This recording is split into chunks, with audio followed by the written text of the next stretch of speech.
Hello everyone, and welcome to the DXD Tales. So we are back with an interesting movie on what if Issei was the Doomslayer and fall in love with the angel Gabriel.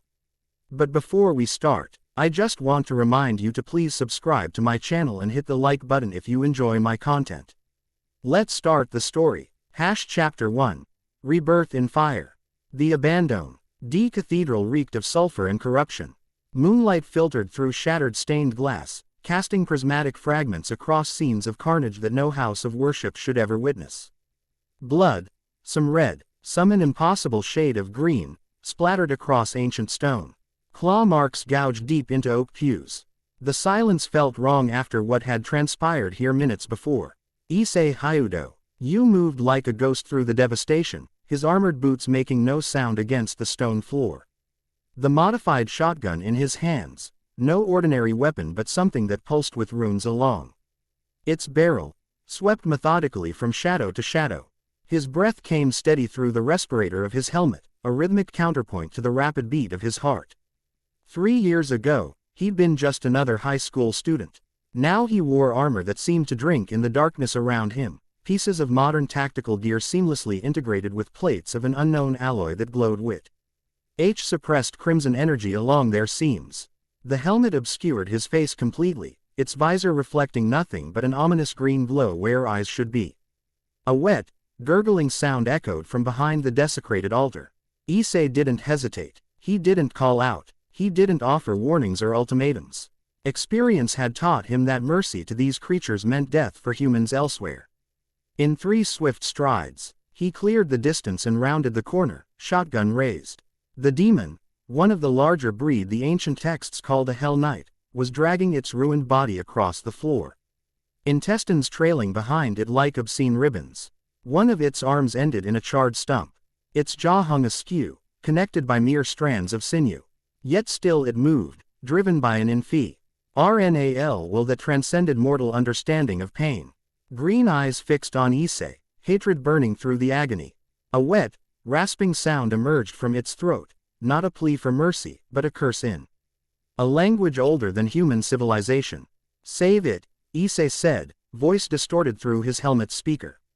Your kind never learns. The shotgun's report echoed through the cathedral, and the demon's head disintegrated into chunks of bone and corrupted flesh. The body collapsed, twitching once before going still. Only then did Issei lower his weapon, shoulders relaxing minutely. He reached up and disengaged his helmet's seal with a soft hiss of equalizing pressure. Removing it revealed a young man in his early 20s, Japanese features set in a face too hardened for his years. Brown hair fell in unruly strands across his forehead, and eyes that had once been ordinary now held flecks of crimson that seemed to pulse with each heartbeat. A jagged scar ran from his right temple to his jaw, pulling the corner of his mouth into a permanent slight grimace. The sacred gear on his left arm, the crimson gauntlet known as the boosted gear, pulsed once, its emerald gem gleaming in the darkness. That's the last of them, rumbled a voice inside his head. Ddraig, the Welsh dragon sealed within the boosted gear, sounded weary. For now, they're getting bolder, Issei replied, speaking aloud in the empty church. His voice echoed strangely, no longer filtered through his helmet, softer than expected for someone who had just executed a demon without hesitation. This is the 3rd nest this week, and we're barely halfway to the summer solstice. The barrier between worlds grows thinner, Ddraig observed. Something is helping them cross over. Issei knelt beside the demon's corpse, studying it with clinical detachment. Unlike most supernatural entities that disintegrated upon death, these particular demons remained solid, further evidence they didn't belong in this dimension. Their very molecular structure rejected the natural laws of this reality. He collected samples in specialized containers, movements efficient from countless repetitions of this grim ritual. Blood, tissue, a fragment of the curved horn that had adorned the creature's head. Each specimen went into a separate container marked with runes that glowed faintly blue, containment sigils developed through painful trial and error. These ones were organized, Issei muttered, more to himself than to Ddraig. The formation of the nest, the sentry positions, they weren't just killing randomly. They were securing territory. A soft sound, barely perceptible, made him freeze. The whisper of fabric against stone. The faintest disturbance of air. He wasn't alone. In one fluid motion, Issei slammed his helmet back on, the seal engaging automatically as he spun and raised his weapon toward the source of the sound, the cathedral's shattered rose window 30 feet above. A figure hovered there, silhouetted against the night sky. Not the grotesque shape of another demon, but something altogether different. Wings spread wide, at least 12 feet across, but these were no leathery appendages of darkness. They gleamed with an inner light, each feather distinct and luminous against the darkness. "You can lower your weapon," said a voice like crystal bells. "If I meant you harm, I wouldn't have allowed you to sense my presence." "That assumes you had a choice," Issei replied, shotgun unwavering. "Identify yourself." The figure descended slowly, wings creating gentle currents of air that smell led impossibly of spring flowers and morning dew, a jarring contrast to the cathedral's reek of blood and sulfur. As she came into the shafts of moonlight, her features became visible. She was beautiful in a way that transcended human standards, her face a perfect symmetry of delicate features framed by golden hair that seemed to capture and amplify the meager light. Her eyes were a blue so deep they appeared almost violet. She wore armor unlike any Issei had seen before, plates of what appeared to be white gold flowing over a bodysuit of material that seemed to shift between solid and light itself. More significant than her beauty or her armor were the 12 wings extending from her back, marking her as one of the seraphim, the highest order of angels. "I am Gabriel," she said simply, as if this explained everything. In many ways, it did. Gabriel, messenger of God, one of heaven's most powerful angels, rumored to be the most beautiful being in creation. Issei had heard the legends, he'd never expected to encounter her personally. "You're a long way from the pearly gates," Issei said, lowering his weapon marginally but not holstering it. "What brings heaven's poster child to a demon-infested cathedral in the Tokyo suburbs?" A flicker of something, annoyance, perhaps, crossed her perfect features before disappearing behind a mask of serene composure. "The same thing that brought you, Doom Slayer," she replied, using the title that demons had given him rather than his human name. "Or should I call you Issei Hyodo?" The lines seem blurred. His finger tightened almost imperceptibly on the trigger. "How do you know who I am? Heaven has been watching you for some time. Your transformation didn't go unnoticed. A human merging with the essence of the legendary Slayer, plus hosting one of the most powerful sacred gears. That tends to attract attention in certain circles." She gestured to the demon corpse. "You've been busy. 3 nests in 1 week is impressive, even by your standards." "I don't do it to impress anyone," Issei said flatly. "No," Gabriel agreed, studying him with those unnervingly perfect eyes. "You do it because you can't stop. 'Cause something inside you burns with a need to eradicate them. I'm simply curious if that's the Slayer's influence or if it comes from Issei Hyodo himself." Issei finally lowered the shotgun completely, though he didn't relax his stance. "If you've been watching me, you already know the answer to that." "What do you really want, Gabriel?" She smiled, a perfect expression that somehow failed to reach her eyes. "Direct. I appreciate that." Her wings folded partially against her back as she stepped closer, seemingly unbothered by the carnage surrounding them. "I want information." The sudden increase in demonic incursions concerns heaven. These aren't the usual devils from the underworld that we've maintained treaties with. These are something older. Something that shouldn't be able to cross dimensional boundaries at all. "And you think I know something about it?" Issei asked. "I think you're connected to it," Gabriel corrected. "Whether knowingly or not, the timing of your transformation coincided precisely with the first appearances of these particular demons." "That's not coincidence." Issei was silent for a long moment, weighing his options. Angels, especially ones of Gabriel's rank, weren't known for casual visits. If heaven was concerned enough to send her personally, the situation was more serious than even he had realized. "We should talk," he finally said, "but not here. This place isn't secure, and I need to dispose of these remains properly. They don't break down naturally in this dimension." Gabriel nodded, seemingly unsurprised by his caution. "I know a neutral location where we can speak freely. A place warded against both angelic and demonic surveillance." "Lead the way," Issei said, re-engaging his helmet. "But know this, I work alone for a reason. I'm not interested in becoming heaven's errand boy. Rest assured, Gabriel replied with the faintest hint of steel beneath her melodious voice, heaven has plenty of errand boys. What we need is something altogether different.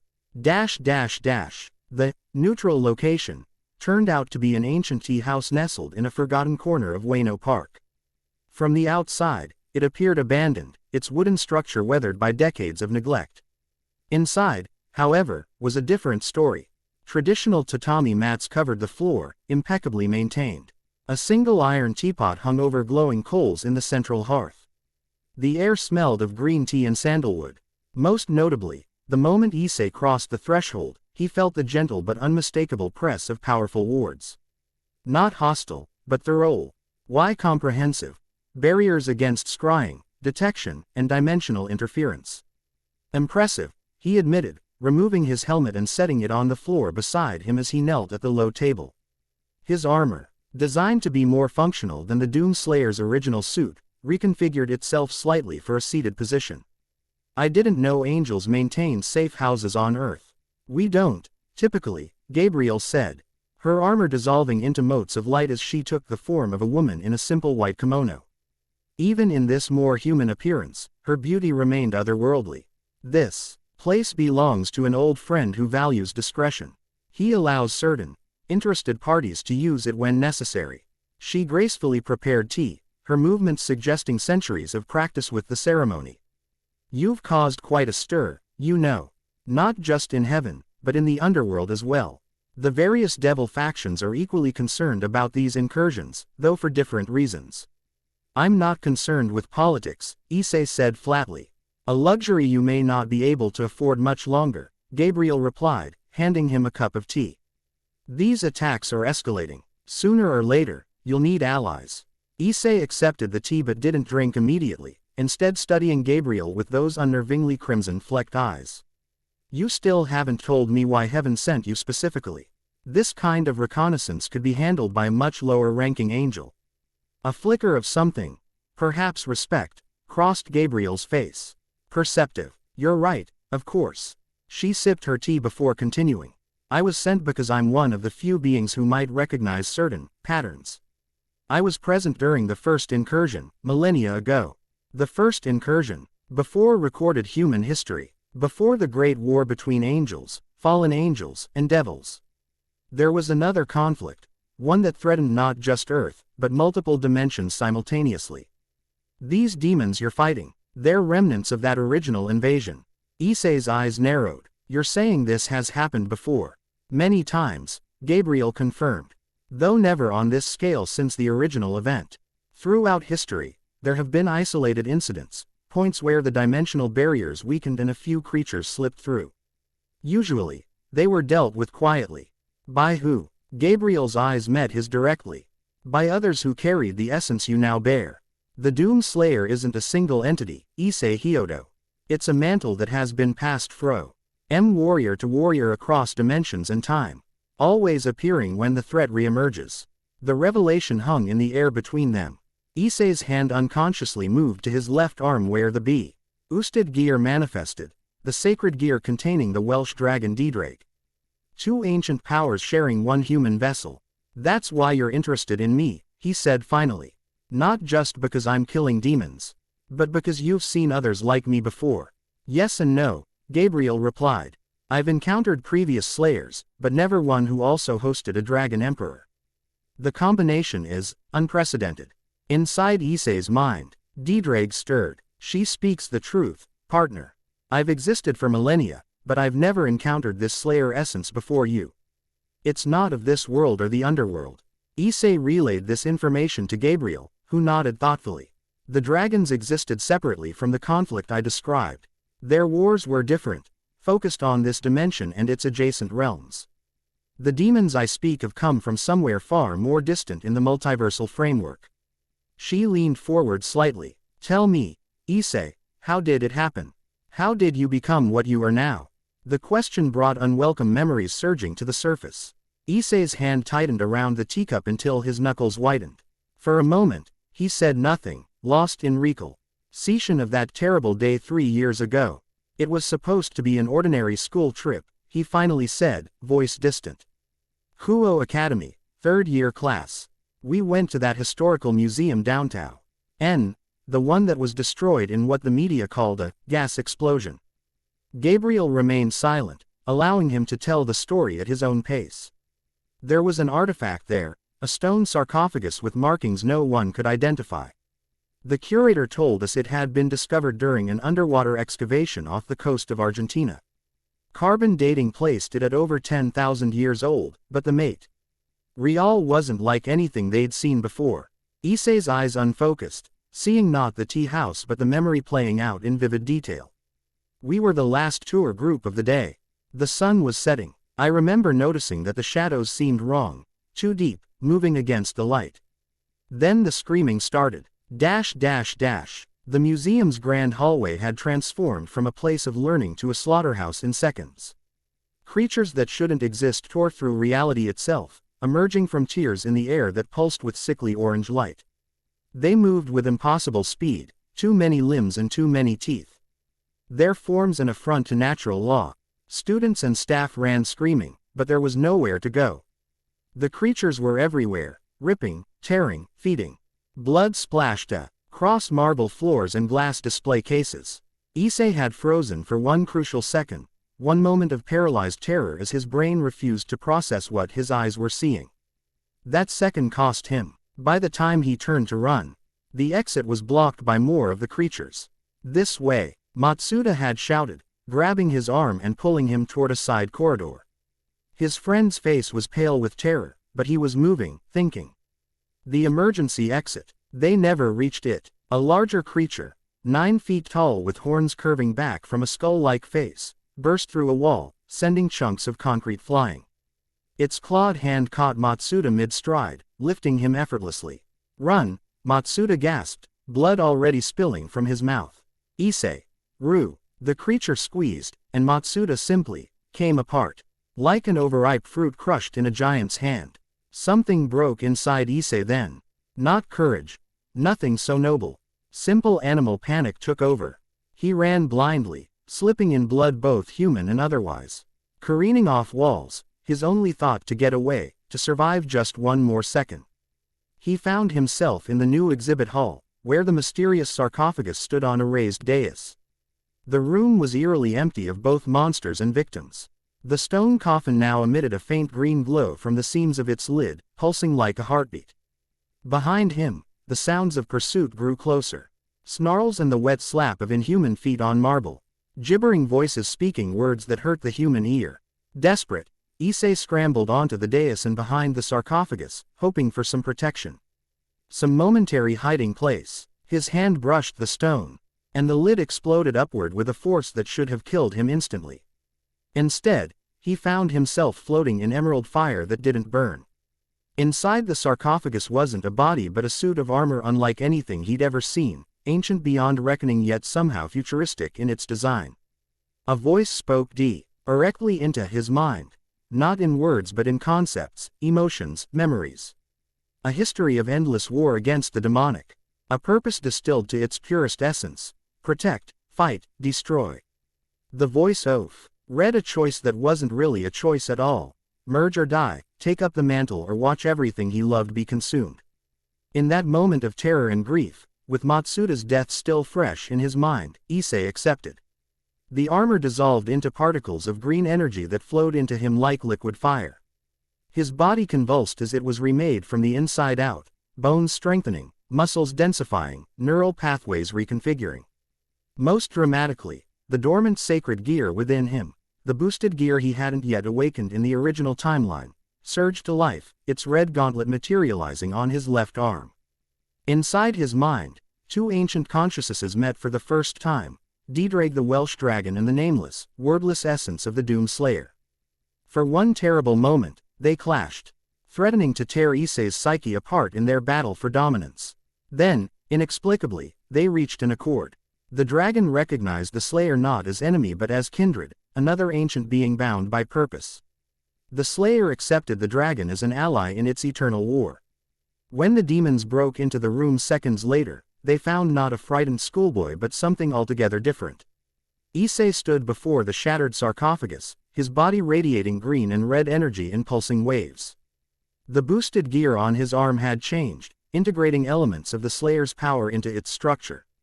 The lead demon, the one that had killed Matsuda, hesitated, its featureless face somehow conveying shock.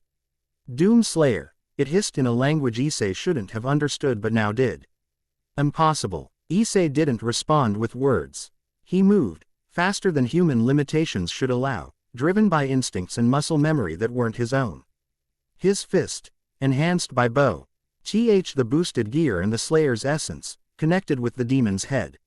The creature's skull didn't just break, it disintegrated, spraying caustic black blood across the marble floor. Its body crumpled, twitching. The other demons didn't retreat. They attacked en masse, claws and teeth and impossible geometries converging on the single human figure. What followed wasn't a fight but an execution. Issei moved through them like a force of nature, each strike delivering fatal damage. The boosted gear doubled his strength every 10 seconds, while the Slayer's essence guided his movements with preternatural precision.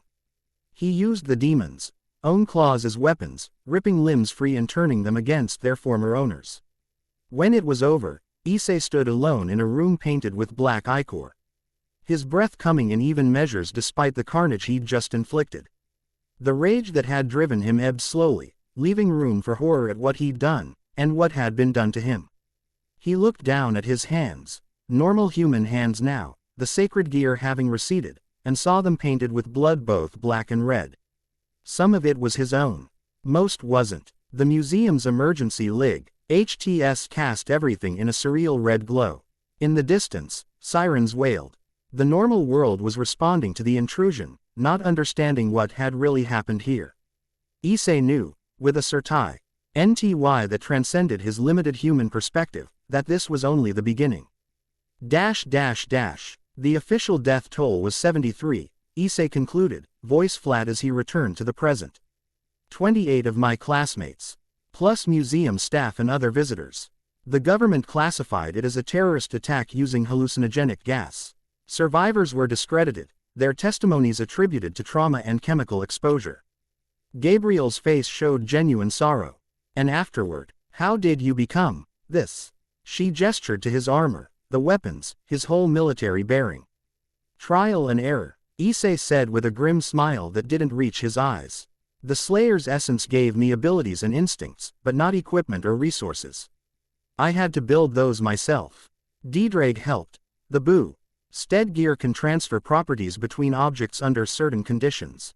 I appropriated technology where I could find it, modified it, adapted. And your family, friends. His expression closed off completely.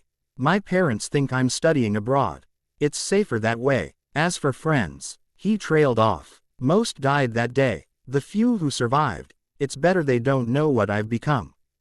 Gabriel studied him with those ancient eyes that had witnessed the rise and fall of civilizations. You've carried this burden alone. It wasn't a question, so Issei didn't bother answering. Instead, he redirected. You said these incursions have happened before. That means you know more about where these demons come from, and why they're here. Gabriel set her teacup down with deliberate care. They come from a dimension fundamentally opposed to our concept of existence. A realm where physics, time, even consciousness function differently. Some religious texts call it hell, but that's a simplification. The underworld, where devils like those from the 72 pillars reside, is practically a sister dimension to ours by comparison. And their purpose? Consumption, Gabriel said simply. Their realm is dying, has been dying for eons. They seek to consume other dimensions, converting their energy and matter into forms compatible with their existence. Issei absorbed this information, fitting it with what he'd learned during 3 years of hunting. And the timing, why now? That, Gabriel said, is what concerns heaven most. These incursions follow patterns, cosmic alignments, certain mystical confluences. The current pattern is accelerating far beyond historical precedent. Something, or someone, is helping them. You think they have an ally in this dimension. We know they do, Gabriel corrected.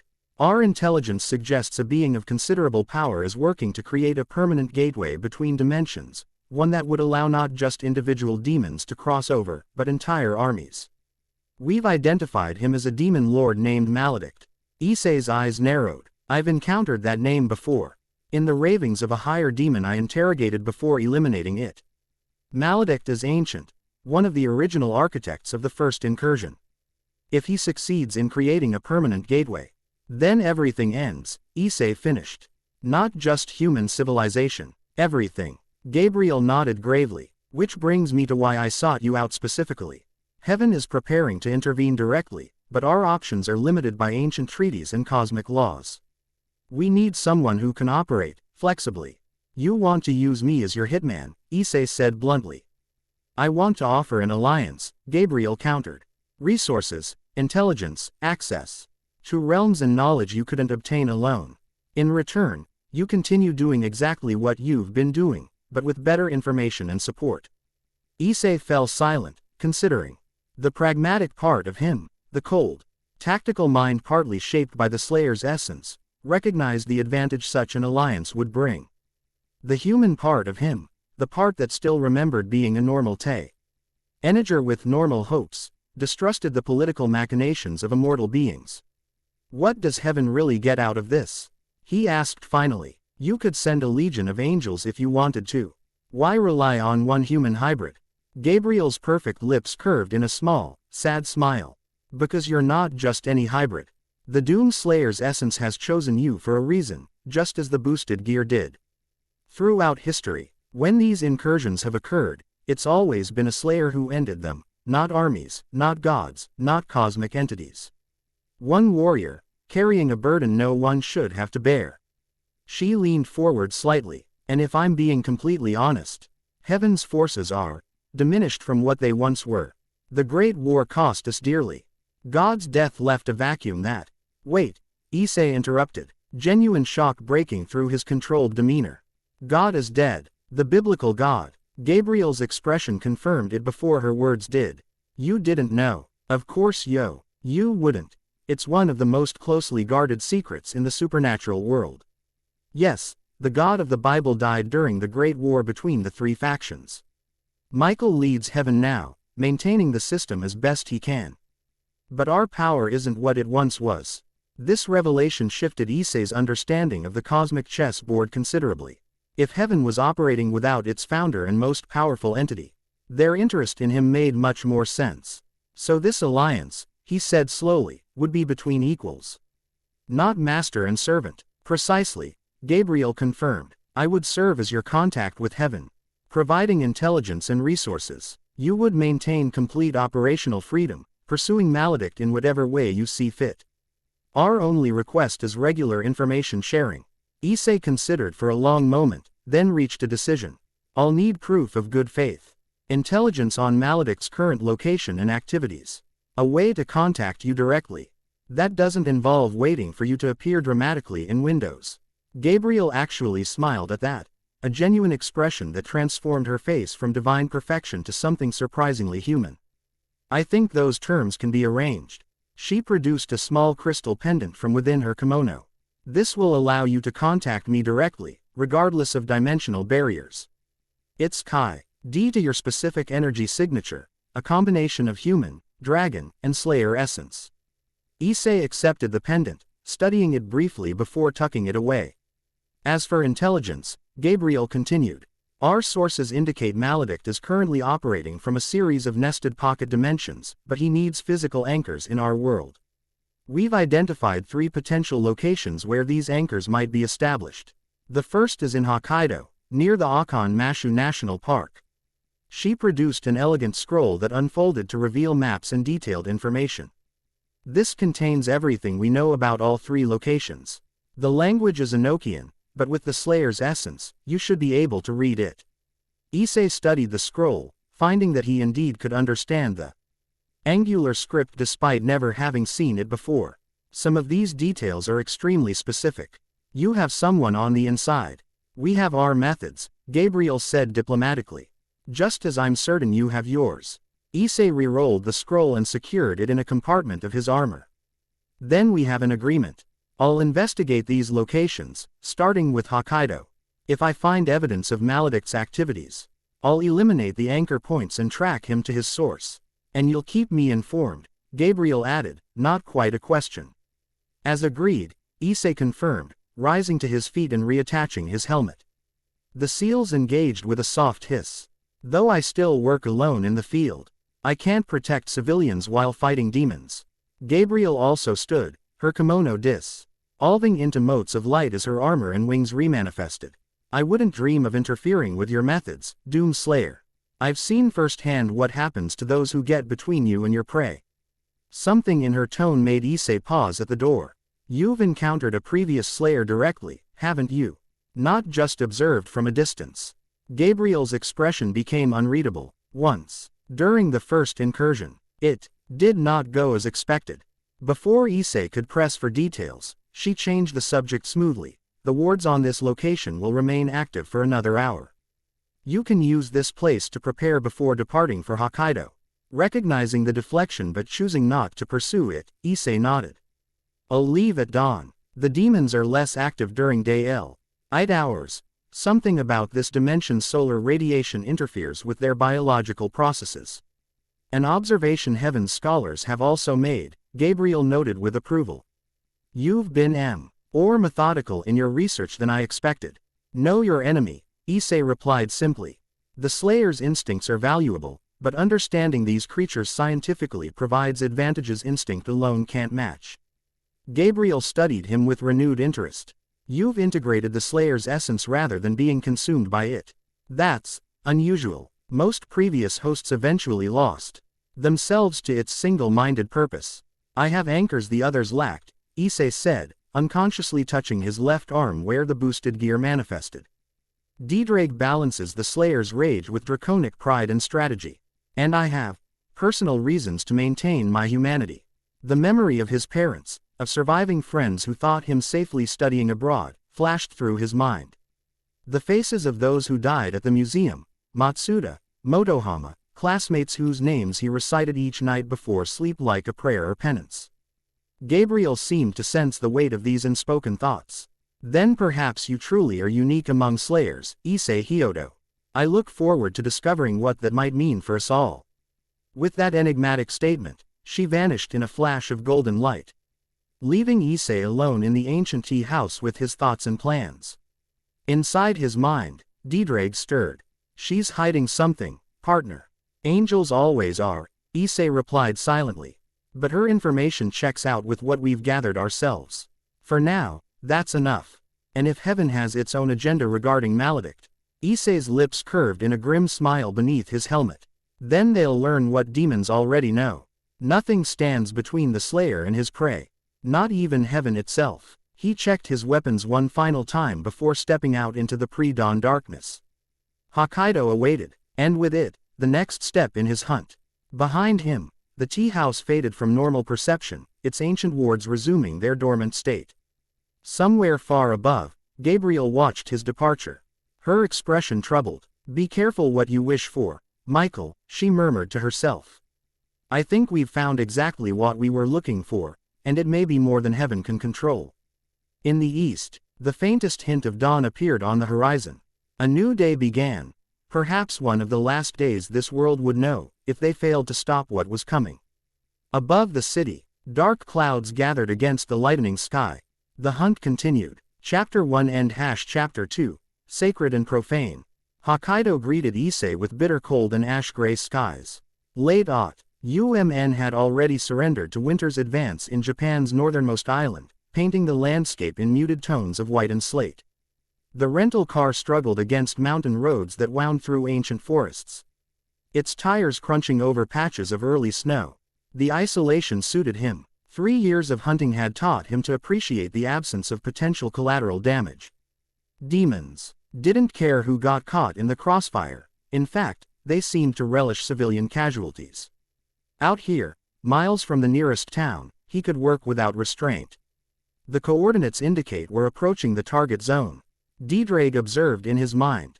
I sense unusual energy patterns ahead. Issei nodded, eyes scanning the treeline. He'd left his full armor in specialized containers in the trunk, opting instead for tactical clothing that wouldn't draw attention during the drive. Black cargo pants, combat boots, and a heavy parka concealing the modified sidearm holstered against his ribs. The sacred gear remained dormant on his left arm, invisible to normal perception but ready to materialize instantly. He parked the vehicle at a scenic overlook, empty of tourists in this off-season, and retrieved his equipment.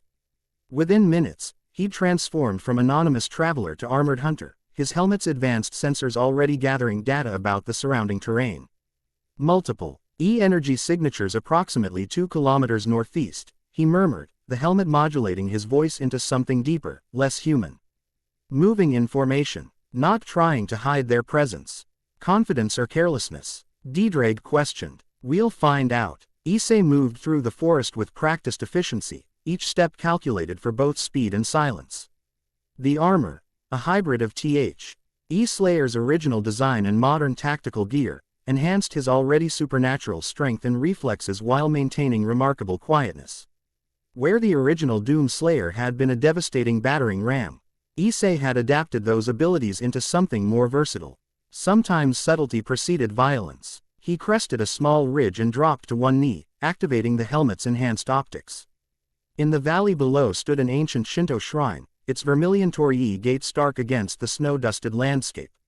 The shrine itself appeared abandoned, its wooden structures weathered by decades of neglect. More telling were the figures moving around it, humanoid in basic shape but wrong in every detail. Even at this distance, Issei could see the unnatural angles of their limbs, the too smooth quality of their movement. Imps, lesser demons that served as scouts and cannon fodder for higher entities. I count 15 visible, he noted. Likely more inside or hidden. They're performing some kind of ritual. Ddraig observed. See how they've arranged themselves around the central shrine building. Issei adjusted his optics, zooming in further. The imps had formed a precise geometric pattern, their positions marking points of what appeared to be a massive magical circle. At the center, where the shrine's inner sanctuary would be, pulsed a sickly orange light. An anchor point, Issei confirmed. Recalling Gabriel's intelligence, they're establishing a permanent connection to their dimension. He was about to move forward when his sensors detected a new energy sig. Nature. Massive and approaching fast from above. Issei rolled sideways just as a blinding column of light slammed into his previous position, sending snow and earth exploding upward. Demon reinforcements? Ddraig questioned sharply. No, Issei replied, coming up in a combat stance, weapons ready. Something else. The light dissipated, revealing a figure hovering several meters above the ground. Wings of pure golden energy extended from her back, and armor gleamed in the weak winter sunlight. Your situational awareness needs improvement, Gabriel said, her voice carrying a note of mild reproof. In a real attack, you'd be dead. Issei lowered his weapons marginally. What happened to information sharing and operational freedom? I'm sharing information right now, she replied smoothly. Descending until her feet touched the snow. Up close, her armor revealed intricate details, golden plates inlaid with symbols that shifted and changed when viewed directly, flowing over a bodysuit of material that seemed to exist somewhere between solid matter and pure light. There have been developments you need to know about. Before Issei could respond, his sensors detected movement from the shrine below. The demons had noticed the flash of Gabriel's arrival and were now moving toward their position, abandoning their ritual formations. We'll discuss this later, he said tersely, readying his modified shotgun. We have company. Gabriel nodded, her expression shifting to something harder, more focused. Her wings folded against her back, and a spear of light materialized in her hand. How do you want to handle this? The question surprised him momentarily. He'd expected her to either take charge or pursue her own strategy. The deference to his tactical judgment was unexpected. I'll take point, he decided quickly. Draw them into the clearing 50 meters west. Their dimensional perception is weakest in natural environments. They'll have trouble tracking multiple targets through the trees. Without waiting for confirmation, Issei broke from cover, moving with supernatural speed down the slope. The lead imp barely had time to raise its twisted head before a shotgun blast removed it entirely. The modified ammunition, shells containing blessed silver fragments suspended in a hydrogen-based propellant, tore through demonic flesh with devastating efficiency. The remaining imps scattered, their high-pitched screeches echoing through the forest. Some retreated toward the shrine, while others circled to flank him, exactly as he'd anticipated. Issei maintained his forward momentum. firing methodically while leading the pursuit toward the designated clearing. From above, Gabriel struck with terrifying precision. Spears of light rained down, pinning demons to the rosin earth where they writhed and burned, their flesh dissolving into noxious smoke. She moved like a vengeful spirit, each attack flowing into the next with the grace of millennia of experience. They reached the clearing simultaneously. Issei from the ground and Gabriel from above, the remaining demons converging from all sides. For a brief moment, they stood back to back, surrounded. Just like old times, Gabriel commented cryptically. We've never fought together before, Issei replied, ejecting spent shells and reloading in one fluid motion. Not you and I, no, she acknowledged. I've stood like this with a slayer before. Before he could question her meaning, the demons attacked en masse. Time seemed to slow as Issei's combat instincts, enhanced by both the Slayer's essence and Diedrag's power, took over. Each movement became calculated perfection, each shot finding its mark with unerring accuracy. The boosted gear materialized on his left arm, its emerald gem pulsing with gathered power. Boost! Diedrag's voice echoed, and Issei felt his strength double instantly. What followed wasn't combat but execution. Issei moved through the demonic ranks like death incarnate, each shot or strike ending an existence. When ammunition ran low, he switched to brutal hand-to-hand techniques, tearing limbs and crushing skulls with mechanically efficient movements. The boosted gear continued its cycle, boost, boost, boost, until his strength had multiplied eightfold. Gabriel fought with different but equally devastating efficiency. Where Issei was all controlled violence and tactical precision, she was fluid grace and holy power. Her spears pierced multiple targets simultaneously, and when demons came too close, her touch alone caused them to dissolve in golden flame. In less than 2 minutes, the clearing had transformed from pristine snow to churned earth stained with ichor and scattered with dissolving demonic remains. Issei stood in the center, breathing evenly despite the exertion, scanning for further threats. The shrine, he said tersely. Gabriel nodded, her expression grim. The ritual continues. These were merely guards. They moved as one toward the abandoned shrine, approaching with caution. As they drew closer, the wrongness of the place became more apparent. The shrine's wooden structures remained, but they seemed to bend at impossible angles when viewed peripherally, straightening only when directly observed. The air itself felt thicker, vibrating with malevolent energy. The barrier between dimensions is already thinning, Gabriel observed. They're further along than we anticipated. Issei approached the Torii gate, sensors analyzing the energy patterns. This isn't just any shrine. It was built on a natural nexus point, a place W. Here dimensional boundaries are naturally weaker. Correct, Gabriel confirmed. There are dozens of such locations across Japan. Ancient people often sensed their power and built shrines or temples to contain and channel it. They passed under the gate, and immediately Issei's sensors flickered with interference. The HUD display in his helmet distorted momentarily before compensating. Even AIG's presence in his mind seemed to waver, like a radio signal encountering static. Something's disrupting our connection, the dragon growled, his voice fading in and out. Inside the shrine's main courtyard, the source of the disruption became apparent. A massive circular device, clearly not of human manufacture, occupied the central space where worshippers would normally gather. Constructed of what appeared to be blackened bone and some metallic substance that absorbed rather than reflected light, it pulsed with rhythmic orange energy. Surrounding it were 7 larger demons, Hell Knights similar to those Issei had dispatched in the cathedral, but wearing crude armor adorned with symbols that hurt the eye to observe directly.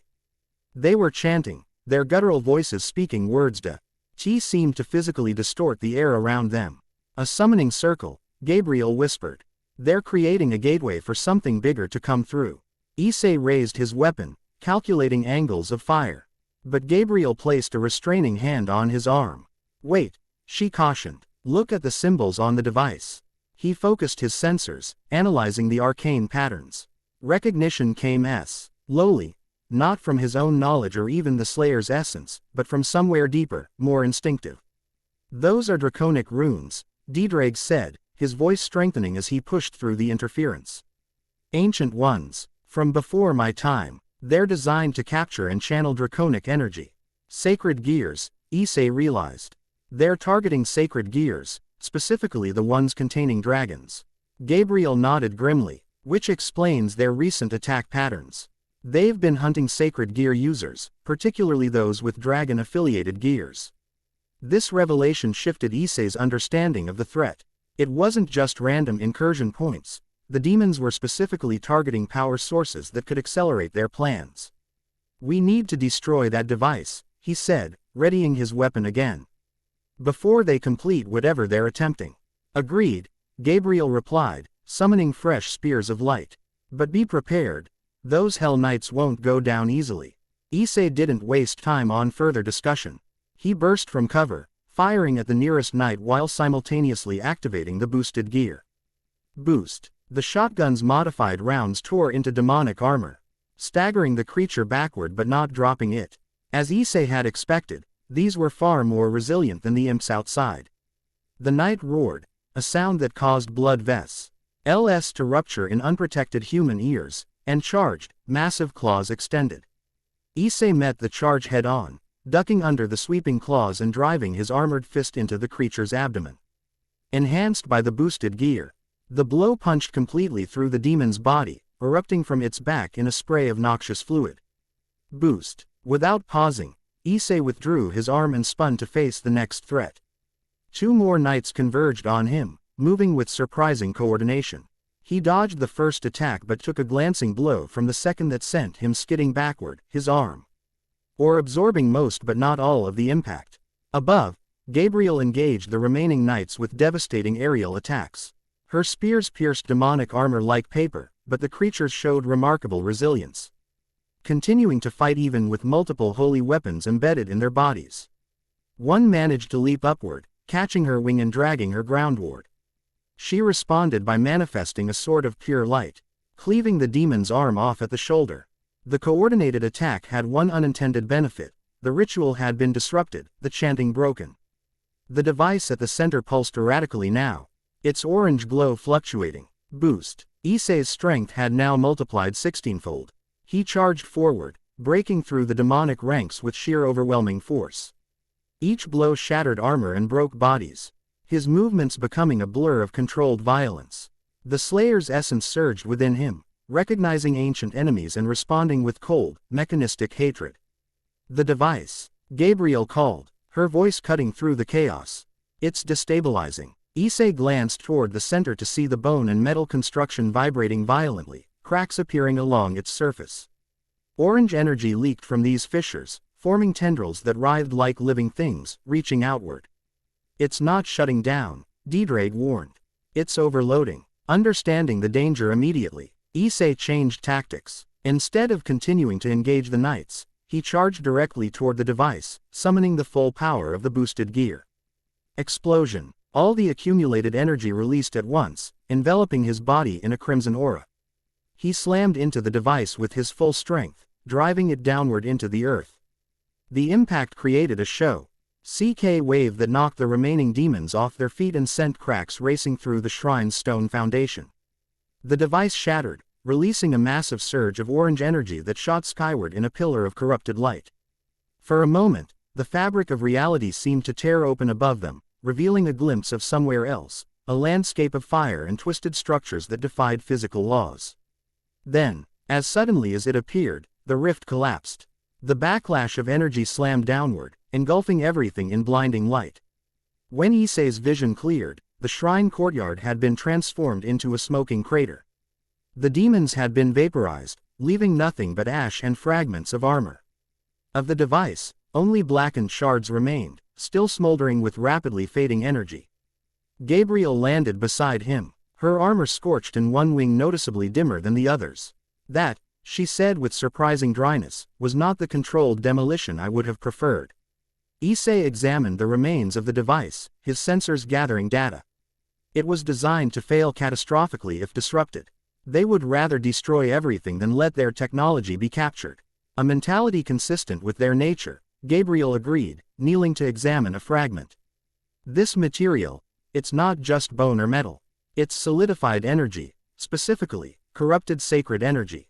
"Meaning?" Meaning they've found a way to pervert holy power for their purposes, she explained, her voice grim. This is technology designed to bridge dimensions by exploiting the sacred energy system created by the biblical God, the same system that powers sacred gears, angel abilities, and certain devil powers. Issei absorbed this information silently, fitting it into the growing puzzle of the demonic incursion. They're not just randomly attacking anymore, he concluded. They're specifically targeting the foundations of this world's supernatural balance. Which explains why heaven, the underworld, and every other faction is suddenly paying attention, Gabriel said, rising to her feet. This isn't just another incursion, it's a sophisticated attack on the fundament. Al systems that maintain order in our dimension. As if to emphasize her point, a communication alert pinged in Issei's helmet.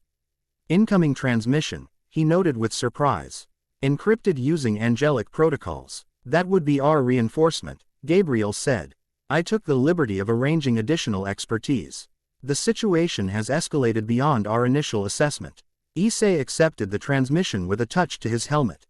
A holographic display materialized in the air before him, showing a woman with silver white hair and sharp, intelligent eyes. She wore what appeared to be a modernized version of traditional Valkyrie armor, adapted for practical combat rather than ceremonial display. Doom Slayer, she greeted formally, her Japanese tinged with a Norse accent. I am Rosweiss, formerly of Asgard's Valkyrie Corps, currently independent supernatural consultant. I've been analyzing the energy patterns from your location. The device you destroyed matches artifacts we've been tracking across multiple sites. Rosweiss is an expert in comparative magical systems, Gabriel explained. She's been studying these demonic incursions independently and has valuable insights.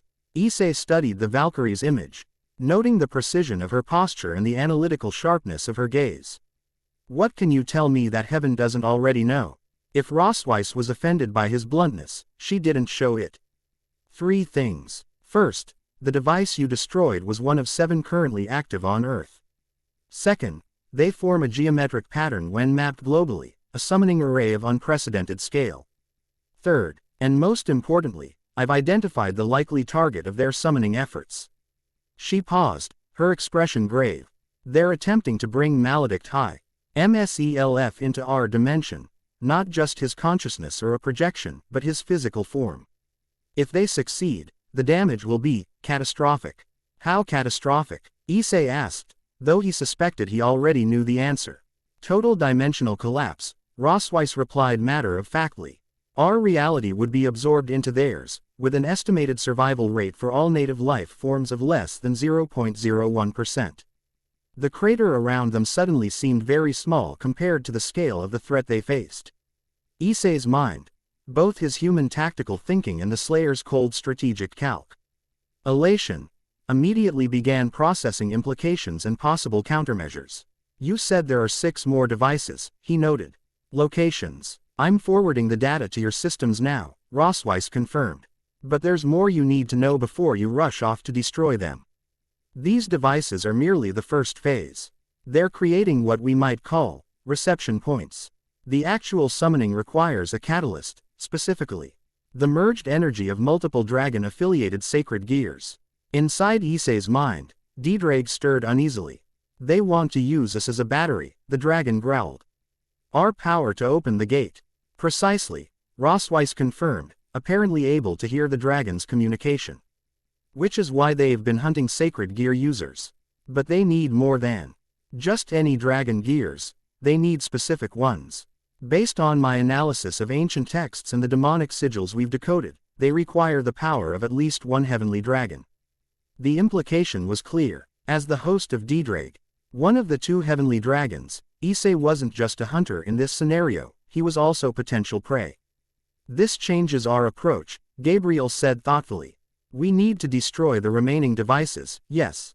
But we also need to protect you and any other dragon-affiliated sacred gear users. I don't need protection, Issei stated flatly. Gabriel's expression hardened slightly. This isn't about your combat capabilities, Slayer. It's about strategic priorities. If they capture you, or even just extract your sacred gear, their plan advances significantly.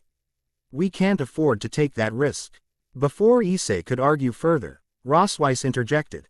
I'm detecting new energy signatures converging on your location. Multiple hostiles, approaching fast. Recommend immediate evacuation. Issei's own sensors confirmed her assessment seconds later. Heavy reinforcements, he agreed. At least 3 higher-tier demons among them. We've stirred the nest, Gabriel said grimly.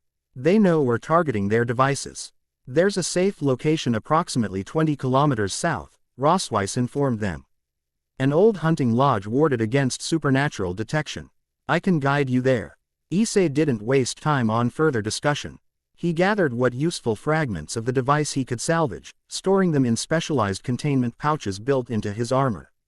Lead the way, he told Gabriel. I'll cover our retreat. They moved swiftly through the forested terrain, Issei periodically laying traps behind them, modified grenades containing G-blessed shrapnel and alchemical compounds designed to disrupt demonic materialization.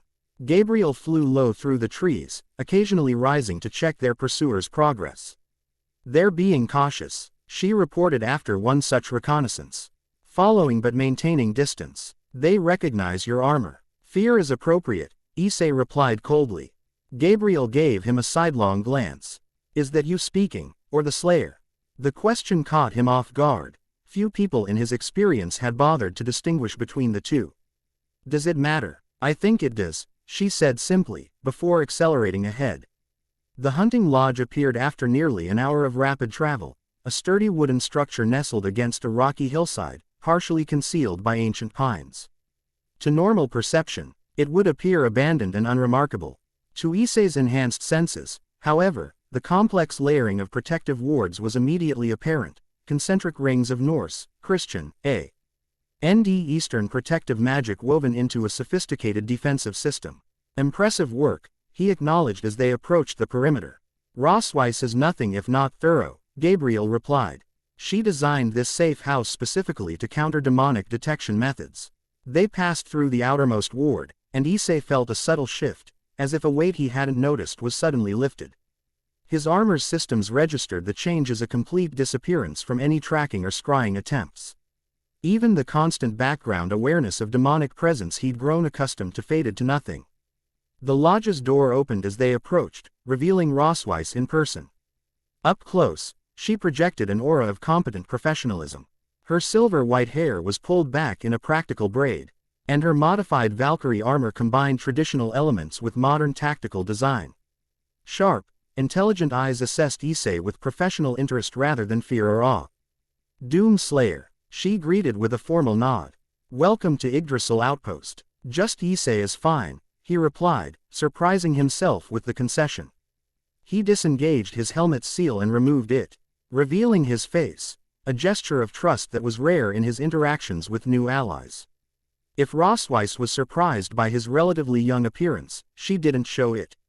Issei, then, please come in. We have much to discuss, and our window of opportunity is narrowing. The interior of the lodge belied its rustic exterior. What appeared to be a simple hunting cabin from outside revealed itself as a sophisticated command center. One entire wall was covered with digital displays showing maps, energy readings, and surveillance feeds from multiple locations worldwide. A circular table at the center projected a holographic globe with 7 pulsing red points marking the locations of the demonic devices. I've been tracking these incursions for 18 months, Rossweiss explained, gesturing to the displays. Initially as part of my duties with the Valkyrie Corps, then independently after I separated from Asgard's service. Separated? Issei questioned, noting the careful word choice.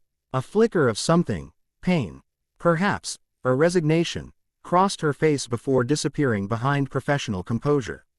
Creative differences regarding intervention protocols.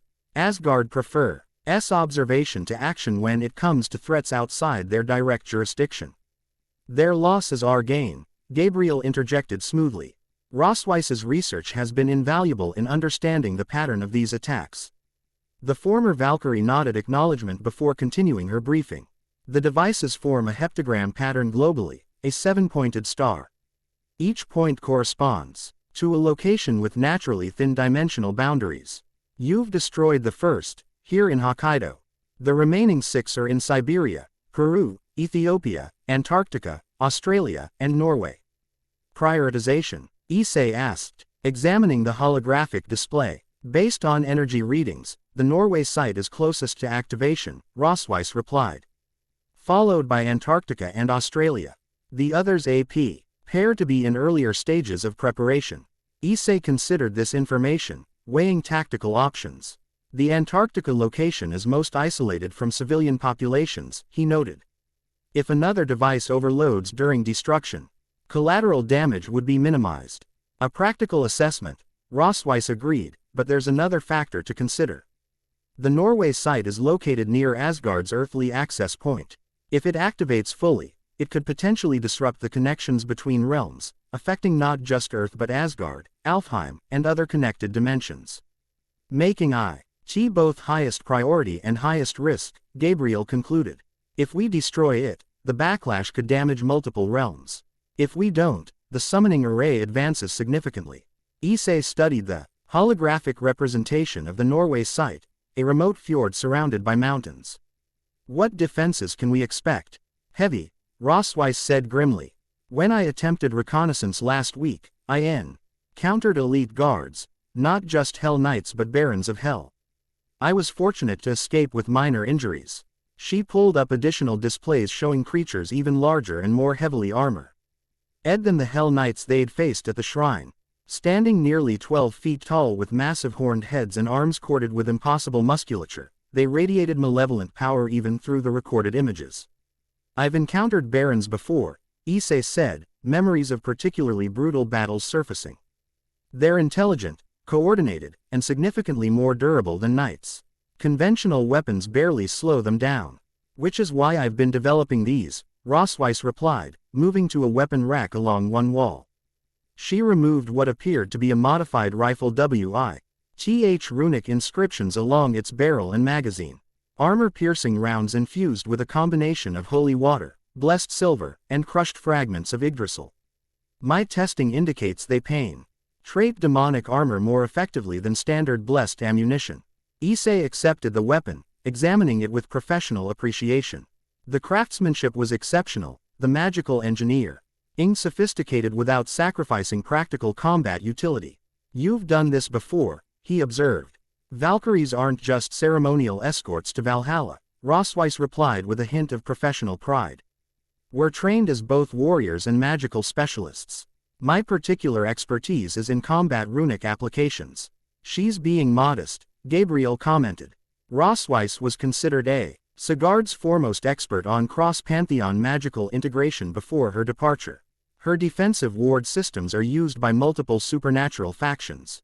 The former Valkyrie's cheeks colored slightly at the praise, revealing a glimpse of a less composed personality beneath the professional exterior. I simply apply scholarly principles to practical problems, she said, turning back to the displays. Now, regarding the Norway site, I propose a three-phase approach. As Rosweiss outlined her tactical assessment, Issei found himself impressed by her methodical thinking. Unlike many supernatural beings he'd encountered, who relied primarily on raw power or ancient traditions, she approached problems with a modern military strategist's perspective, integrated with sophisticated magical knowledge. The briefing continued for nearly an hour, covering contingencies, equipment needs, and intelligence on the demonic forces likely guarding each site. Throughout, Issei noticed subtle dynamics between Rosweiss and Gabriel, a professional respect tinged with occasional tension, suggesting a complicated history. There's one more thing you should be aware of, Rosweiss said as the briefing concluded. The political landscape surrounding these incursions has become complicated. Every major supernatural faction now recognizes the threat, but there's significant disagreement about how to respond. Politics doesn't concern me, Issei stated flatly. I hunt demons. Let the factions debate while I work. If only it were that simple, Gabriel sighed. The truth is, several factions are actively pursuing their own interventions, some of which may interfere with our efforts. Specifically, Rosweiss elaborated, the Devil factions have deployed their own strike teams to several device locations. The Yokai Consortium in Japan is mobilizing defensive measures around spiritual nexus points. Even human organizations with supernatural awareness, certain magic cabals and religious orders, are attempting interventions. Good, Issei said. More targets for the demons means less attention on us. Or more complications, Gabriel countered.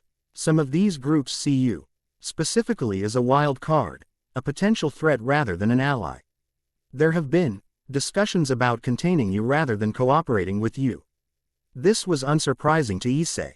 3 years of operating independently had earned him a reputation among supernatural communities, not all of it positive.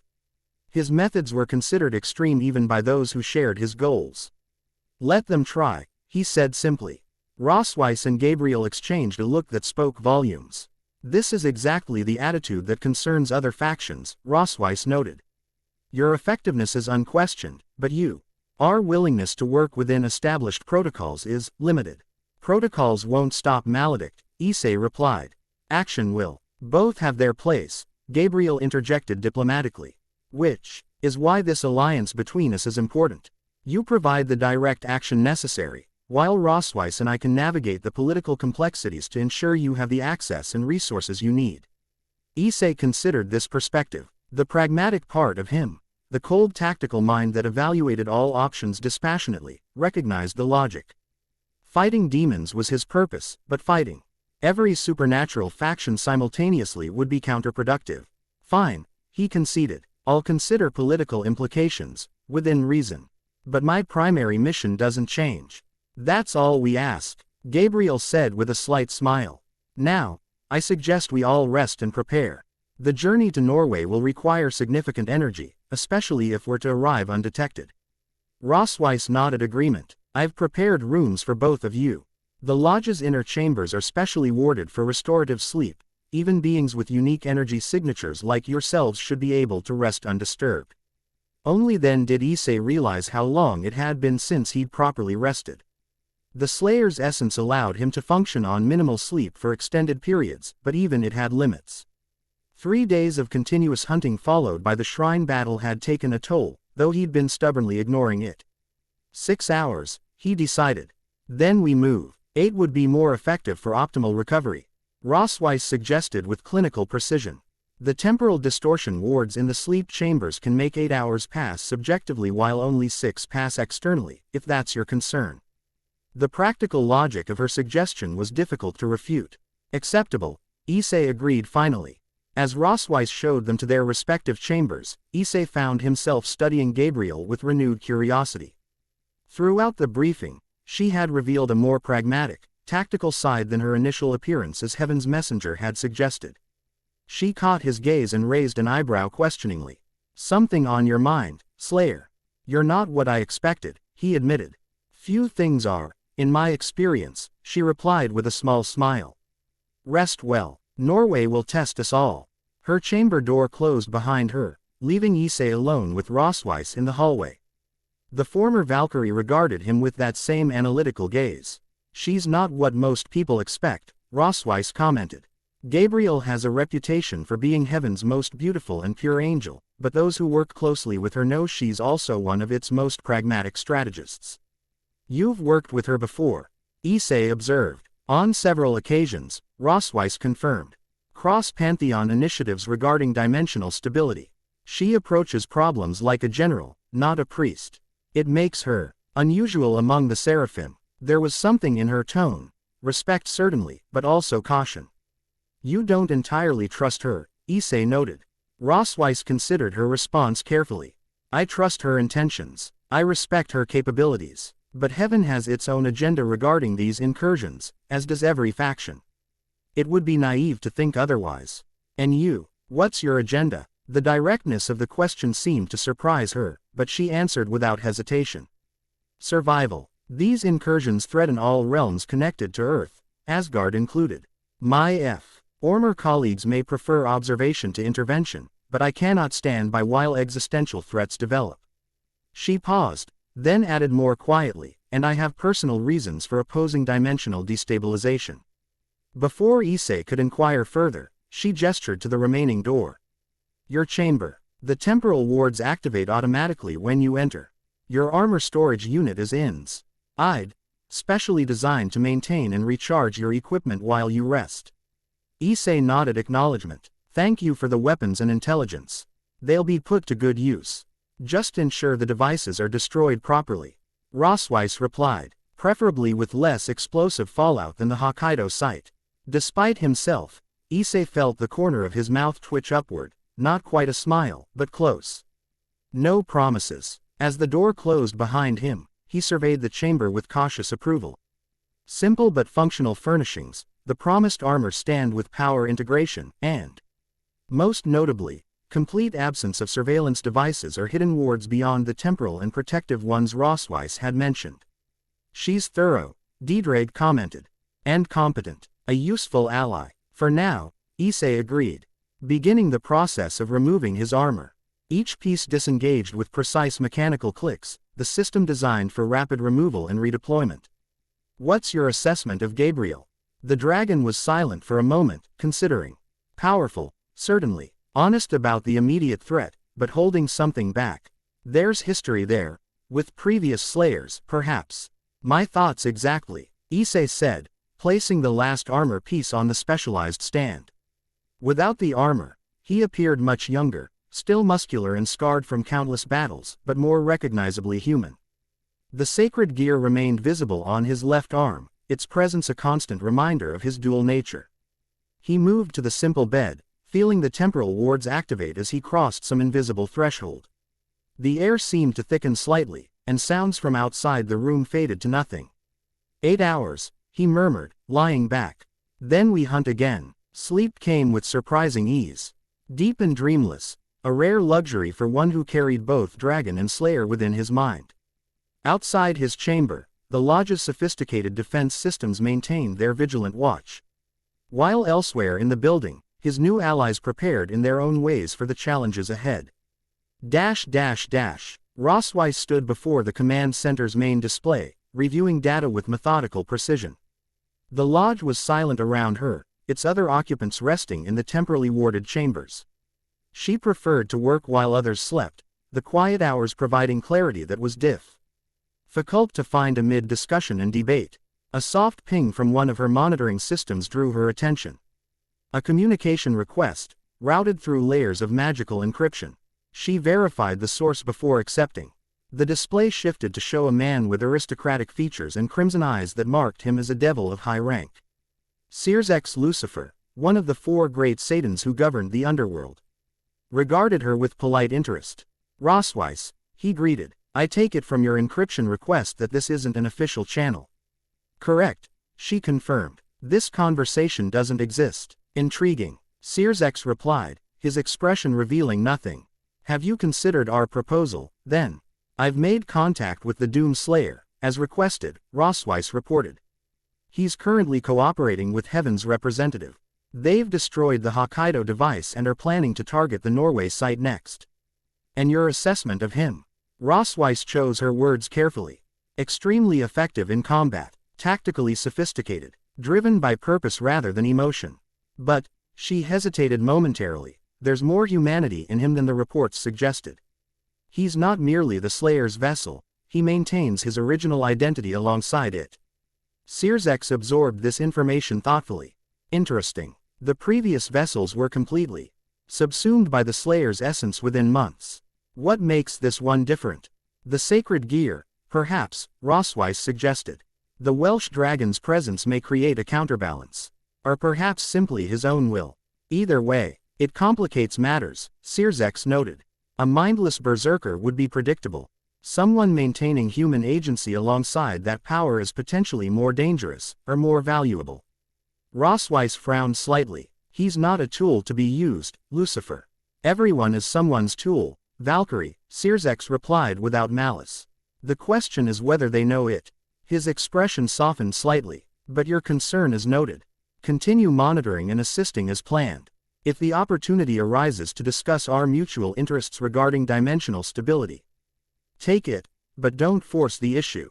And Gabriel, she watches me as closely as she watches him. As expected, play your role, the independent specialist with valuable expertise. It's not even a deception. Merely an incomplete disclosure of your connections. Rossweiss nodded once, sharply. The Norway site is heavily guarded. If we engage as planned, we'll need extraction support. It will be in place. Sears X assured her. A specialized team, operating under diplomatic cover. Contact protocols are in your secure packet.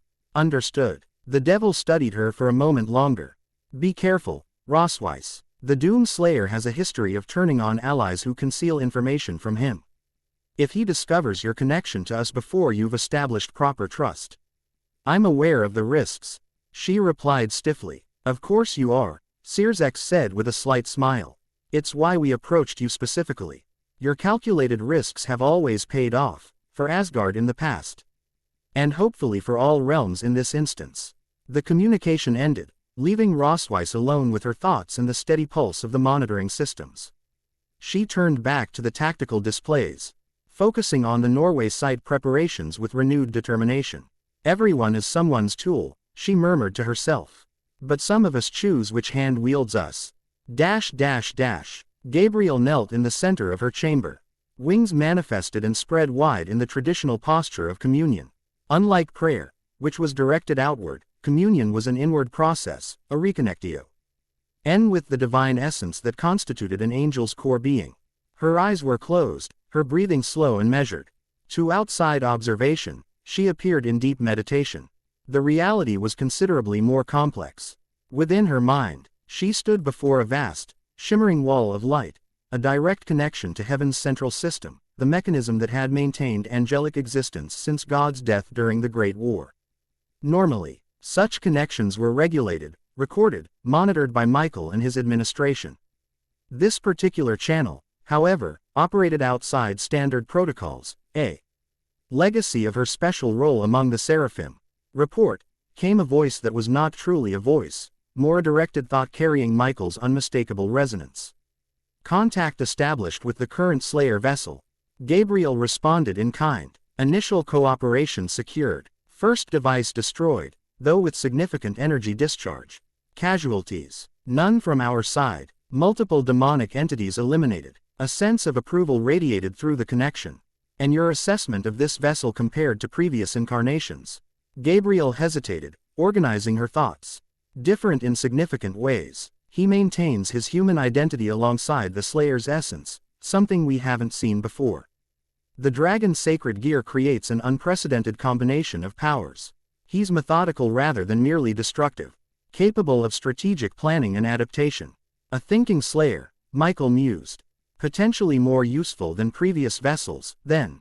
Potentially more unpredictable as well, Gabriel cautioned. He questions everything. His role, our motives, the larger context of the conflict. Previous vessels simply hunted. This one wants to understand. Has he asked about the originator yet? No, Gabriel replied. He knows only what was in your approved briefing, that Maledict seeks to create a permanent gateway between dimensions. Nothing about the originato, ours role or the true nature of the first incursion. A sense of relief filtered through the connection. Good. That information remains classified at the highest level. Not even the other Seraphim to be briefed without direct authorization. He will ask eventually, Gabriel noted. His tactical mind seeks patterns, connections. He already suspects there's more to heaven's interest than we've revealed. Deflect as necessary, Michael instructed. The priority remains the destruction of the summoning devices and prevention of Maledict's physical manifestation. Historical context is secondary. Gabriel acknowledged the directive, though privately she questioned its wisdom. In her experience, allies operated more effectively with complete information. Withholding crucial context had backfired in previous crises. There's another complication, she added.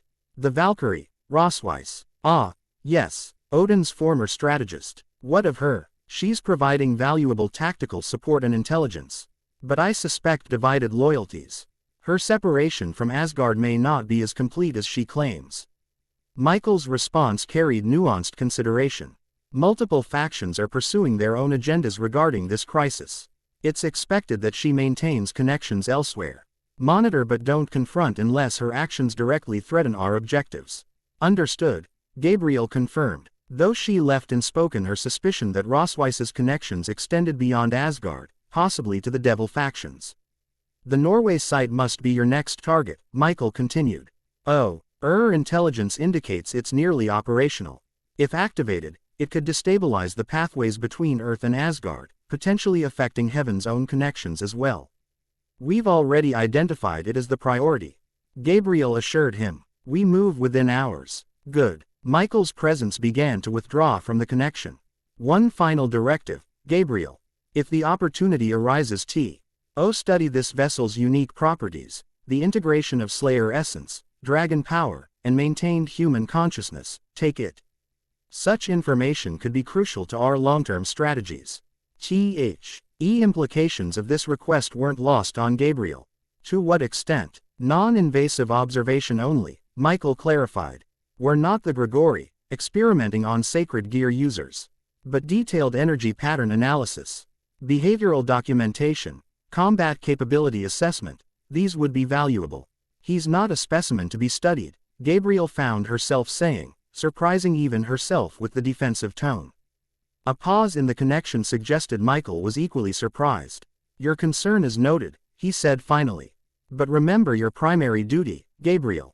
Heaven's interests must come first. Especially in matters of existential threat. Always, she confirmed, the response automatic after millennia of service. The connection faded, leaving Gabriel alone in her physical meditation posture, wings still extended. She opened her eyes slowly, readjusting to material existence after the pure consciousness of communion. Her thoughts turned to Issei, to the human maintaining his identity despite carrying burdens that had consumed previous vessels. There was something unexpectedly compelling about his stubborn humanity, his refusal to be defined solely by the ancient powers he hosted. Dangerous thinking, she murmured to herself, folding her wings away as she rose to her feet. Angels weren't supposed to develop personal interest in individuals. It led to emotional complications, to questioning, to potential falling. And yet, as she prepared her equipment for the Norway mission, Gabriel found herself unusually preoccupied with questions that had nothing to do with Ceitical objectives or Heaven's strategic interests. What made this vessel different? Why had the Slayer's essence, which had consumed all previous hosts, found equilibrium with Issei's human consciousness? And most troubling of all, why did she find herself increasingly concerned with his welfare beyond his strategic value? Questions without easy answers, a rarity for one who had existed since before human civilization. Gabriel set them aside, focusing instead on practical preparations. Norway awaited, with its dangers and opportunities. Personal considerations would have to wait. Outside her chamber, the lodge remained quiet, its other occupants still resting in temporally accelerated sleep. In a few hours, they would gather again, finalize their plans, and depart for the next battleground. In a war most of humanity didn't even know was being fought. A war that, if lost, would mean the end of everything. The dream found Issei despite the protective wards of his chamber. He stood on a plane of black glass that stretched to infinity in all directions. Above, the sky burned with impossible colors, stars that pulsed like wounded hearts. The air itself seemed to carry whispers, countless voices speaking words just beyond comprehension. Vessel of the Slayer, came a voice behind him. Issei turned to face a figure that shifted and changed with each passing moment, sometimes appearing as a towering demon with horns of twisted metal, sometimes as an elegantly dressed man with eyes like dying stars, sometimes as something altogether inhuman, a geometric impossibility pretending at organic form. Maledict. Issei named the entity, recognizing it instinctively. The figure inclined what might have been its head. You know me, as I know you, Issei Hyodo. Host to both Dragon and Slayer, an interesting combination. Unprecedented. What do you want? Issei demanded, manifesting the boosted gear even within the dreamscape. Its emerald gem pulsed with power, a counter to the wrongness that permeated this place. To offer understanding, Maledict replied, his voice reasonable, almost gentle. You fight without knowing the true context of our conflict. Heaven has told you only what serves their purpose. I know enough, Issei countered. You seek to invade our dimension, to corrupt and consume it. Invasion implies conquest, Maledict corrected. What I seek is salvation, for both our realms. The landscape around them shifted, revealing images of a world in the final stages of entropic death, structures crumbling into nothingness, energy fading from existence itself. Beings that might once have been majestic now huddled in the last pockets of viable reality, clinging to existence. My dimension is dying, Maledict continued. Not through war or abuse, but through natural cosmic law. All realities have lifespans, Slayer. Ours has reached its end. We seek not to destroy your world, but to merge with it, to create a new synthesis that preserves both. By corrupting it, Issei challenged. I've seen what happens where your kind manifest. Nothing natural survives. Initial incompatibility, Maledict acknowledged with a gesture that might have been regretful. A necessary transition phase, but the end result would be balance, a new reality incorporating elements of both dimensions. With you as its god. The figure seemed to smile, though T had no fixed features to form such an expression. Someone must guide the synthesis. I have the knowledge and power to do so with minimal disruption. Issei felt Didrag stir within the dreamscape. The dragon's presence strengthening him against Maledict's influence. You're attempting to manipulate me, he stated flatly. To create doubt, division between me and potential allies. I'm offering truth, Maledict countered. Ask your angel companion about the originator sometime. Ask about the true purpose of the sacred gear system. Ask why heaven fears the Slayer's essence almost as much as they fear me. Before Issei could respond, the dreamscape began to fracture, cracks appearing in the black glass beneath their feet. Maledict regarded these fissures with apparent interest. Your will is strong, the entity noted. Few can reject my dreamwalking so directly. The dragon's influence, perhaps. Or something inherently human in you that previous vessels lacked. The cracks widened, white light spilling through. Consider my words, Slayer, Maledict said as his form began to dissolve. You've been told I am the architect of destruction. But who told you this? Those with their own agendas, their own secrets. Question everything, especially those who claim to fight for good. The dreamscape shattered completely, and Issei sat bolt upright in bed, fully awake, his heart pounding. The boosted gear had manifested on his arm, its gem pulsing erratically. A direct contact attempt, Didrag growled within his mind. Impressive range and power, to penetrate these wards. Issei took a deep breath, centering himself. Could he have tracked our location through the dream? Unlikely, the dragon replied after a moment's consideration. The connection was limited to mental contact, not physical tracking. Still, his ability to reach us at all is concerning. Rising from the bed, Issei moved to the armor stand, beginning the process of re-equipping. The temporal wards indicated he had slept the full 8 hours, subjectively at least, though his body felt as though he had just closed his eyes moments ago. He was trying to create doubt, Issei noted as he secured his armor plates. Classic psychological warfare. Yes, Didrag agreed, but effective tactics often contain elements of truth as bait. The names he mentioned, the originator, the true purpose of the Sacra D-gear system, these could be worth investigating. After we destroy the Norway device, Issei decided, completing his armor assembly and retrieving his helmet. Priorities remain unchanged. As he exited his chamber, fully equipped and ready for deployment, he found Rosweiss already in the command center, reviewing final intelligence reports. She glanced up as he entered, her analytical gaze noting his combat-ready status. You're up earlier than expected, she observed. The temporal wards should have given you a full 8 hours of rest. I'm rested enough, Issei replied, not mentioning the dream intrusion. What's our latest intelligence on the Norway site? If Rosweiss suspected he was withholding information, she didn't press.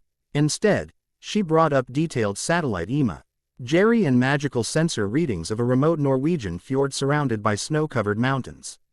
Increased activity within the last hour, she reported. Energy signatures consistent with final preparation phases. If we're going to strike, it needs to be soon. Gabriel entered the command center, her angelic armor already manifested, though her wings remained folded away, a more practical configuration for the tactical discussion. How soon? Ideally, within the next 3 hours, Rosweiss replied. I've identified a potential insertion point here, she indicated a narrow ravine approximately. I'm 2 kilometers from the device's location. It provides cover from their sensor arrays and puts us upwind of their patrols. Issei studied the tactical display, mind already calculating approach vectors and potential resistance.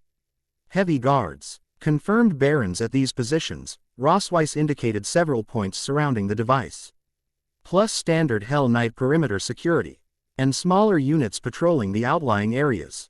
Most concerning is this energy signature. She highlighted a pulsing red dot near the device itself. It doesn't match any known demonic entity in my database. A new classification, Gabriel suggested, frowning. Or something they've brought specially to protect this particular site, Rosweiss confirmed. Either way, it registers as extremely powerful. Issei absorbed this information, integrating it into his tactical assessment. Three-pronged approach, he decided. I'll engage the main force directly, drawing attention to the front. Gabriel provides aerial support and targets the device itself. Rosweiss maintains distance and provides covering fire plus magical countermeasures for whatever that unknown entity might be. Both women considered the plan, finding no immediate flaws in its basic structure. I've prepared these for each of us, Rosweiss added, retrieving 3 small runic discs from a nearby workbench. Emergency extraction talismans. If the situation becomes untenable, they'll transport the user back to this location instantly. Single use only, and they require 3 seconds of uninterrupted activation. She distributed the talismans, which Issei and Gabriel secured in accessible positions on their respective armor. The practical precaution spoke to Rosweiss's thorough planning, something Issei appreciated after years of operating with minimal backup options. Transportation to Norway, he inquired. I'll handle that, Gabriel replied. Angelic teleportation circles can move us precisely to the insertion point without detection. Provided we stay within my energy field during transit. Final preparations moved quickly after that. Weapons checked and loaded, communications systems synchronized, contingency plans established. Within 30 minutes, they stood ready in the lodge's central chamber, equipment secured and minds focused on the mission ahead. Gabriel extended her wings to their full span, the golden energy illuminating the room. Stay close, she instructed, forming a complex magical circle beneath their feet. The transition is instantaneous but can be disorienting for non-angelic beings. Issei and Rosweiss moved to stand directly beside her, close enough that her wings partially enfolded them. The circle began to glow with increasing intensity, symbols rotating and shifting in patterns too complex for human language to describe. One final warning, Gabriel said as the teleportation energy built around them. Norway is old territory, home to gods and entities that predate Christianity in that region. We may encounter resistance not just from demons but from local supernatural forces protecting their domain.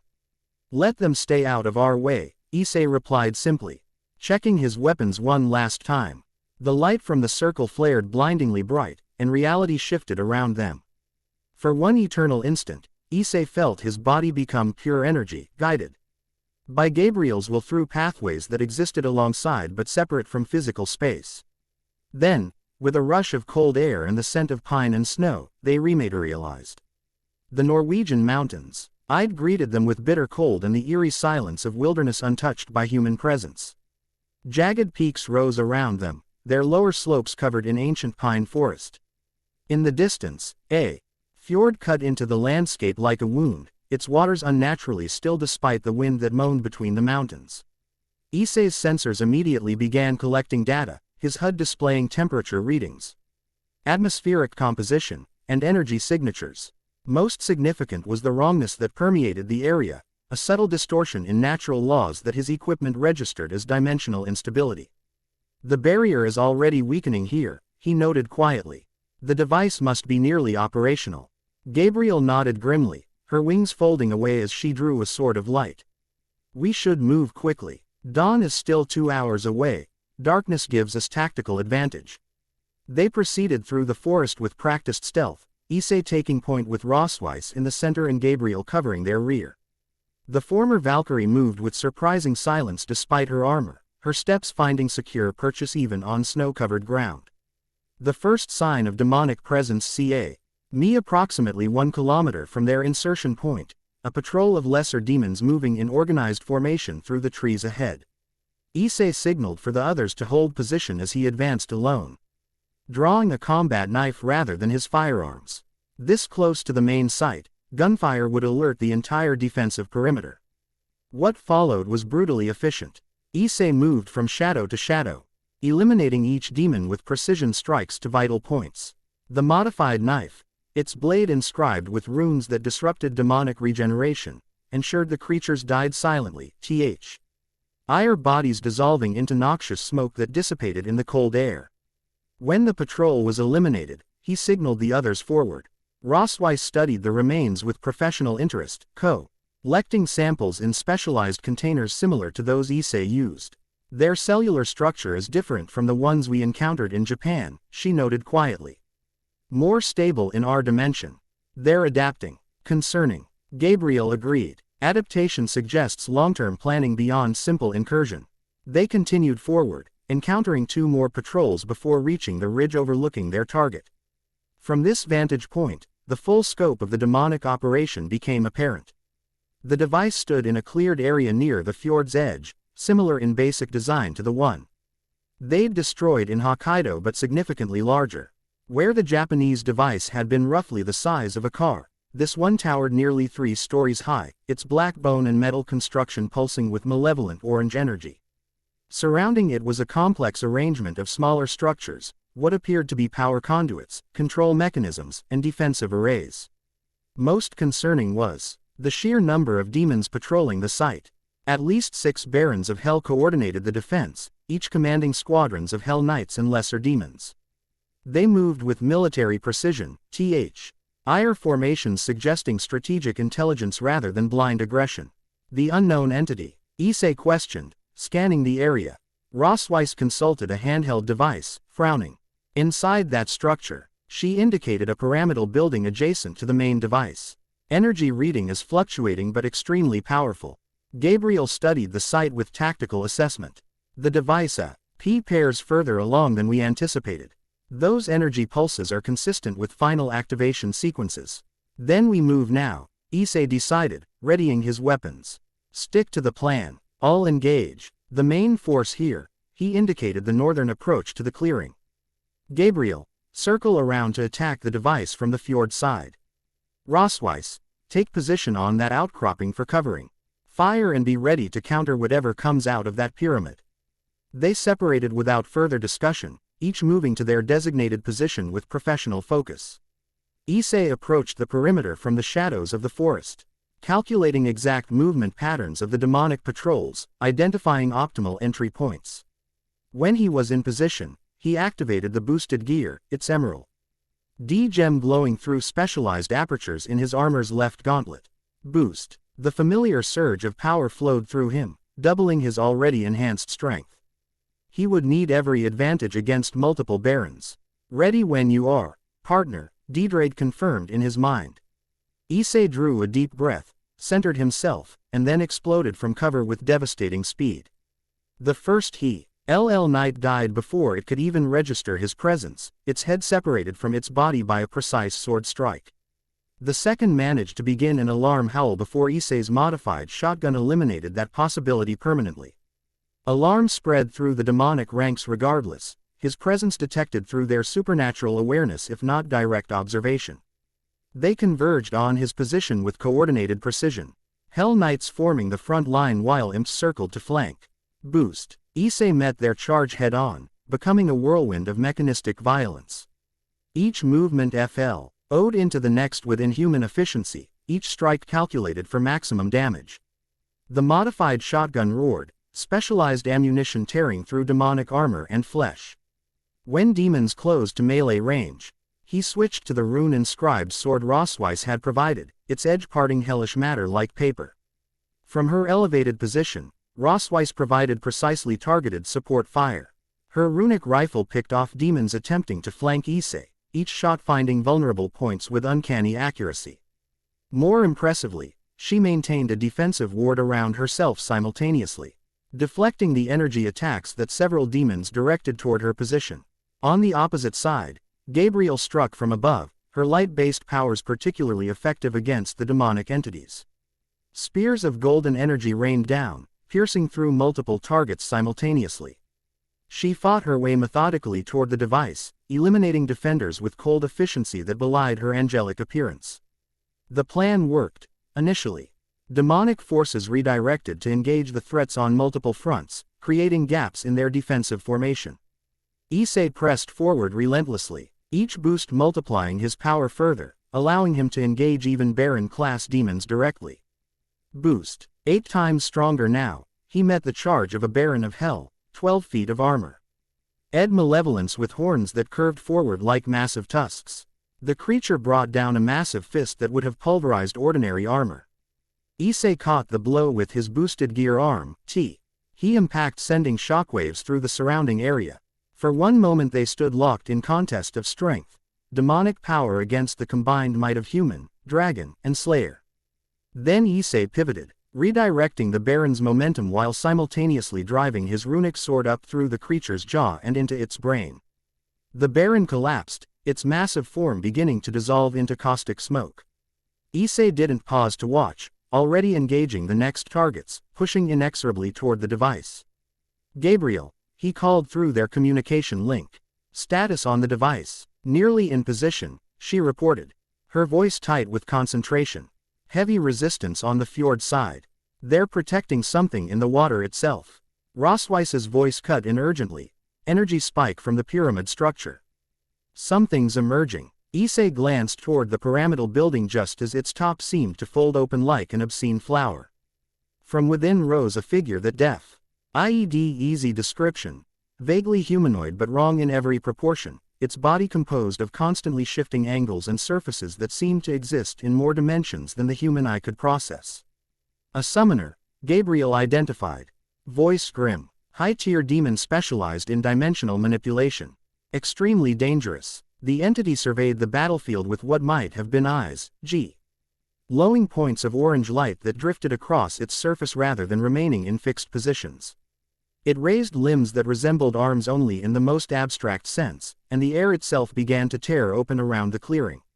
From these tears emerged new demons, not physical entities crossing over from their dimension, but constructs created from local matter instantaneously corrupted and reshaped. Trees, rocks, even the bodies of fallen demons twisted and reformed into new combatants that immediately joined the battle. It's creating reinforcements from available matter, Rossweiss reported. Her rifle targeting the summoner itself now. Conventional weapons will have limited effect on its non-Euclidean structure. She fired nevertheless, the runic ammunition striking the entity WITH visible impact but causing no apparent damage.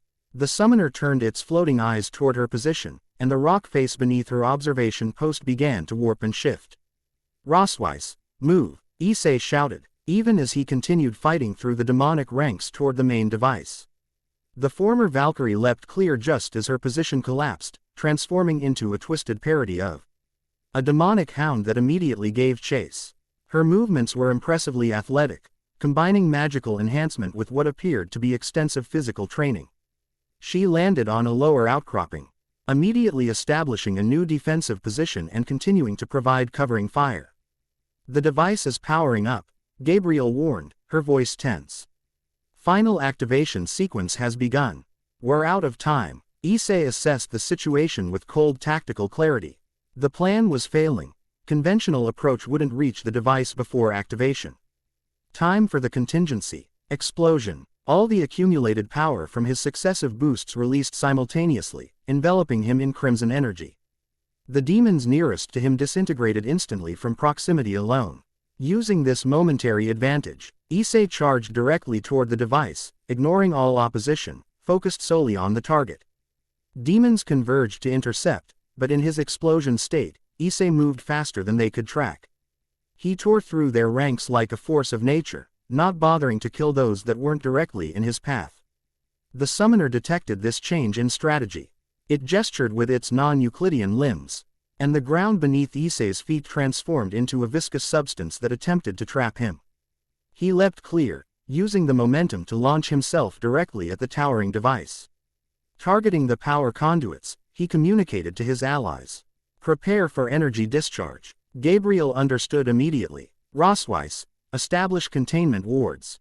I'll redirect the backflow. Issei reached the base of the device, where thick cables of bone and sinew connected to power sources embedded in the ground. The Slayer's essence within him recognized the design instinct. Tively knew exactly where to strike for maximum effect. With precision born of both tactical calculation and instinctive knowledge, he planted specialized explosives at key junction points. Each GE contained blessed silver fragments suspended in a compound designed to disrupt demonic energy flow rather than simply creating physical damage. Charges set, he reported. 15-second timer. Clear the blast radius. He turned to retreat, only to find his path blocked by the summoner. The entity had abandoned its distant manipulation, apparently recognizing the existential threat to the device. Up close, its wrongness was even more apparent, a being whose very existence violated the natural laws of this dimension. Boost. Diedrag's voice echoed as the sacred gear reset after the explosion, beginning a new power cycle. Issei didn't wait for multiple boosts. He charged directly at the summoner, sword leading. The entity's limbs extended, transforming into bladed appendages that slashed from multiple angles simultaneously. Issei's armor took damage, cutting edges finding gaps in the plates, drawing blood beneath. He pressed forward regardless, accepting the injuries to close distance. The summoner's non-Euclidean body made conventional targeting difficult. Vital points shifted position constantly, angles changed in ways that defied normal spatial relationships. 10 seconds to detonation. Rossweiss called over the communication link. Containment wards at 60% capacity. Issei drove his sword directly into what seemed to be the summoner's central mass. The blow penetrated but caused no apparent distress. The entity's limbs wrapped around him, beginning to exert pressure that even his enhanced armor couldn't withstand indefinitely.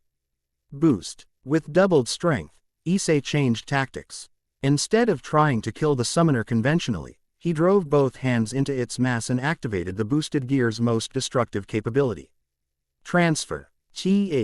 Accumulated draconic energy poured directly into the summoner's body, foreign power flooding its system.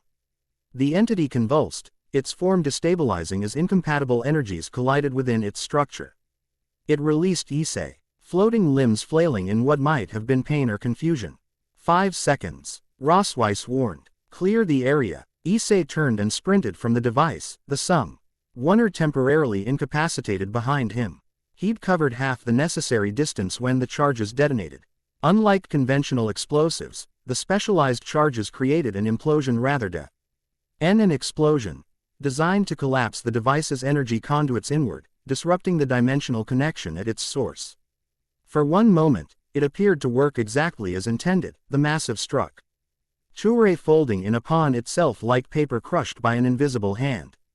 Then reality tore open. The dimensional barrier, already weakened by the device's activation sequence, ruptured completely.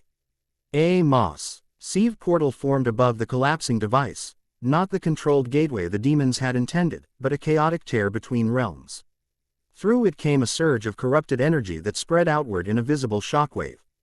Containment failing, Rossweiss shouted, her wards visibly buckling under the strain. Gabriel abandoned her position and flew directly into the path of the energy wave, wings spread to their maximum extent. Get behind me, she commanded, her voice carrying supernatural authority. Issei and Rossweiss both moved to comply, reaching Gabriel's position just as she began channeling power through her wings. Golden light formed a hemisphere around them as the corrupted energy struck from all sides. The impact was catastrophic. Even with Gabriel's protection, Issei felt the wrongness of the energy attempting to corrupt his very atomic structure. His armor systems reported multiple failures, and the boosted gear flickered erratically on his arm. Outside their protective bubble, the Norwegian landscape underwent horrific transformation. Trees twisted into fleshy columns, rock liquefied and reformed into structures that resembled organs, the very air itself taking visible currents of sickly orange energy. Most disturbing was the fjord. Its waters rose in a massive pillar, reshaping into something that resembled a gigantic hand reaching toward the dimensional tear above. Within the water, shadowy forms could be seen moving, massive entities attempting to push through from the other side. The portal is expanding, Rossweiss shouted over the howl of dimensional winds. This entire region will be corrupted within hours if we can't close it. Gabriel's face showed strain unprecedented for an angel of her rank. Maintaining the protective barrier against such power was clearly taking a tremendous toll. I can't hold this indefinitely, she admitted, voice tight with effort. We need to retreat and regroup. No, Issei countered, mind racing through options. Retreat means losing Norway entirely. There must be a way to close the portal from here. His gaze fell on the summoner, which had recovered from his attack and now floated near the portal. Limbs extended upward as if in worship or control. Understanding came with tactical clarity. The summoner is stabilizing the rift, he realized. It's acting as an anchor point. If we eliminate it, the portal might collapse naturally, Rossweiss finished, following his reasoning. But how? Conventional attacks barely affected it. Issei's mind calculated possibilities, weighing risks against potential success. One option presented itself. Dangerous, potentially suicidal, but with the highest probability of success. I need to get close to it again, he decided. Gabriel, can you extend your protection to create a path? The angel assessed his intention through their shared look, understanding immediately what he planned. It will weaken the overall barrier, she cautioned. Rossweiss will be more exposed. I can compensate with my own wards, the former Valkyrie assured them, already drawing runic patterns in the air that solidified into glowing shields. Do it. Gabriel nodded grimly, then reshailed her protective field, extending a narrow corridor of golden light toward the summoner's position. The effort visibly strained her, sweat beading on her perfect brow desp. I.e. the angelic nature that normally precluded such physical responses. Issei didn't waste the opportunity. He charged down the protective corridor, the boosted gear cycling rapidly. Boost, boost, boost. Each multiplication of power brought him closer to his maximum capacity. The Slayer's essence surged alongside the dragon's power, recognizing the critical nature of this confrontation. This wasn't just another demon. This was an entity capable of tearing reality itself, of opening the way for greater invasion. The summoner detected his approach and turned its floating eyes toward him. Space warped around Issei, attempting to redirect his charge or tear him apart. Gabriel's protective corridor prevented the worst effects, but he still felt his armor cracking, his muscles straining against forces they were never designed to withstand.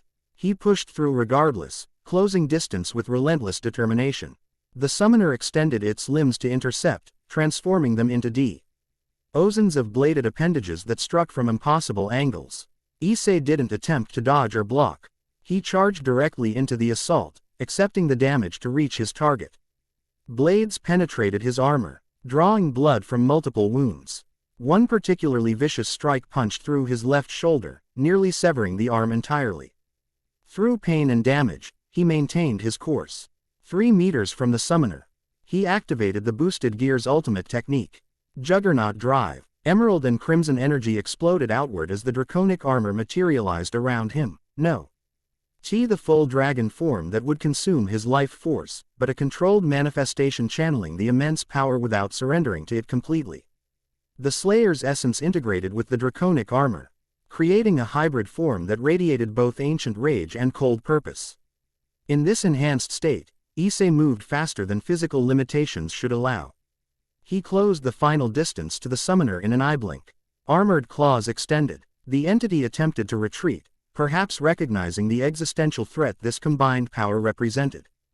Too late. Issei's claws sank into the summoner's non-Euclidean mass, finding purchase in reality-defying substance.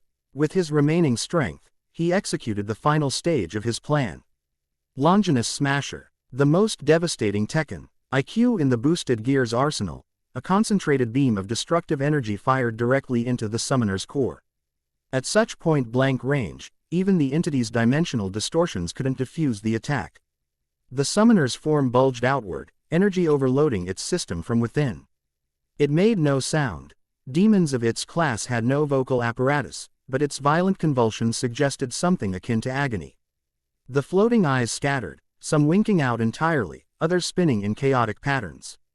Then it exploded, not in fire or fragmentation, but in a reality-warping implosion that dragged surrounding energy inward like a collapsing star. The dimensional rift above, suddenly lacking its anchor point, began to destabilize, its edges fraying and curling inward. Issei found himself being pulled toward the collapsing summoner, the gravitational force of its implosion nearly irresistible. He fought against it, but his strength was fading rapidly. The Juggernaut Drive had consumed tremendous energy. And his injuries limited his physical capabilities. Through the maelstrom, he saw Gabriel extending her protective field toward him, attempting to provide an escape path. The FORT was clearly straining her beyond safe limits, Her wings flickered, their golden light dimming. The extraction talisman. Rossweiss shouted over their communication link. Use it now. Issei react. Head for the runic disc secured to his armor, but found the compartment empty, torn away during his charge through the summoner's bladed limbs. With grim acceptance, he realized extraction wasn't an option. Portals collapsing. He reported instead. Get yourselves clear. Not without you. Gabriel's voice came through distorted but determined. She pushed her power further, the protective cord, or extending closer despite the strain visibly affecting her.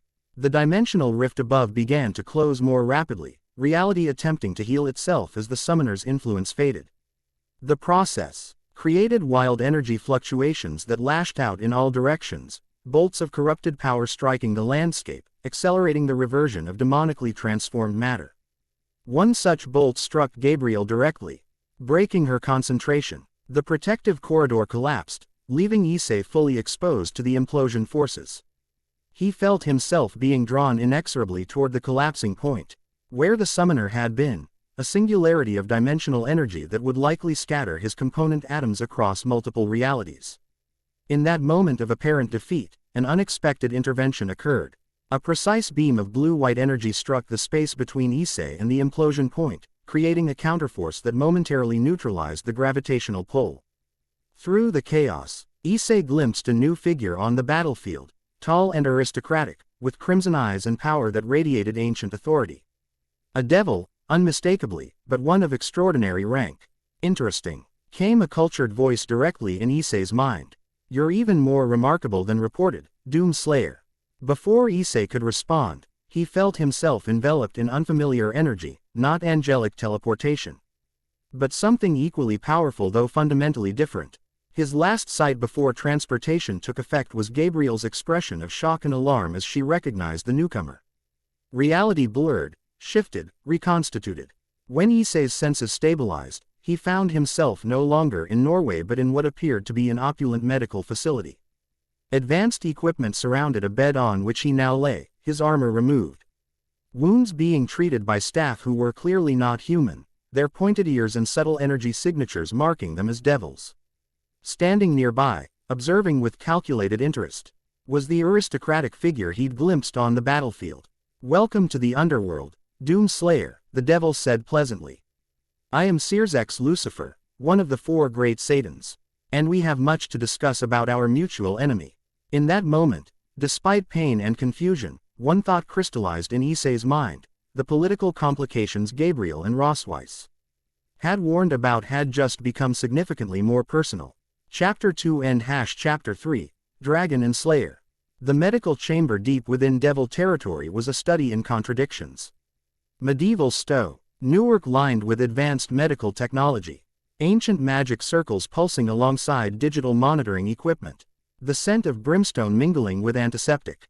Issei lay on an examination table that adjusted automatically to his body's position, monitoring his vital signs with inhuman precision. Crimson energy fields hummed above his worst injuries: the torn shoulder, multiple lacerations across his torso, 3 broken ribs. The Slayer's essence accelerated his healing, but the damage from the summoner's non-Euclidean attacks resisted normal regeneration. He remained conscious through sheer force of will, analyzing his surroundings with cold tactical assessment while ignoring the pain. 6 exits from the chamber. 2 visible guards at the main door, high-class devils based on their energy signatures. Defensive wards layered throughout the room that would prevent both physical violence and teleportation. His armor and weapons had been removed, replaced with a simple black medical garment that left his arms exposed. The boosted gear remained visible on his left arm, its emerald gem pulsing with subdued energy. They hadn't attempted to remove or suppress it, either out of respect or the pragmatic recognition that separating a sacred gear from its host typically required the host's death. Your recovery rate is remarkable, observed Searsex Lucifer from where he stood examining holographic displays of Issei's biological data. The medical staff estimated 4 days for complete healing. You'll likely be combat ready in less than 24 hours. Issei didn't respond immediately, instead continuing his assessment. Searsex Lucifer, one of the 4 rulers of the underworld, said to be among the 10 strongest beings in existence. crimson hair falling to his shoulders, aristocratic features, and eyes that held power beyond mortal comprehension poorly concealed behind a facade of civility. He wore what appeared to be a casual version of formal attire, an open collar, white shirt beneath an elegant black jacket embroidered with subtle crimson patterns. Most telling was the aura he projected, controlled but immense, like standing near a nuclear reactor contained behind glass. This was power that could level mountains casually, yet it was leashed with the practiced discipline of centuries.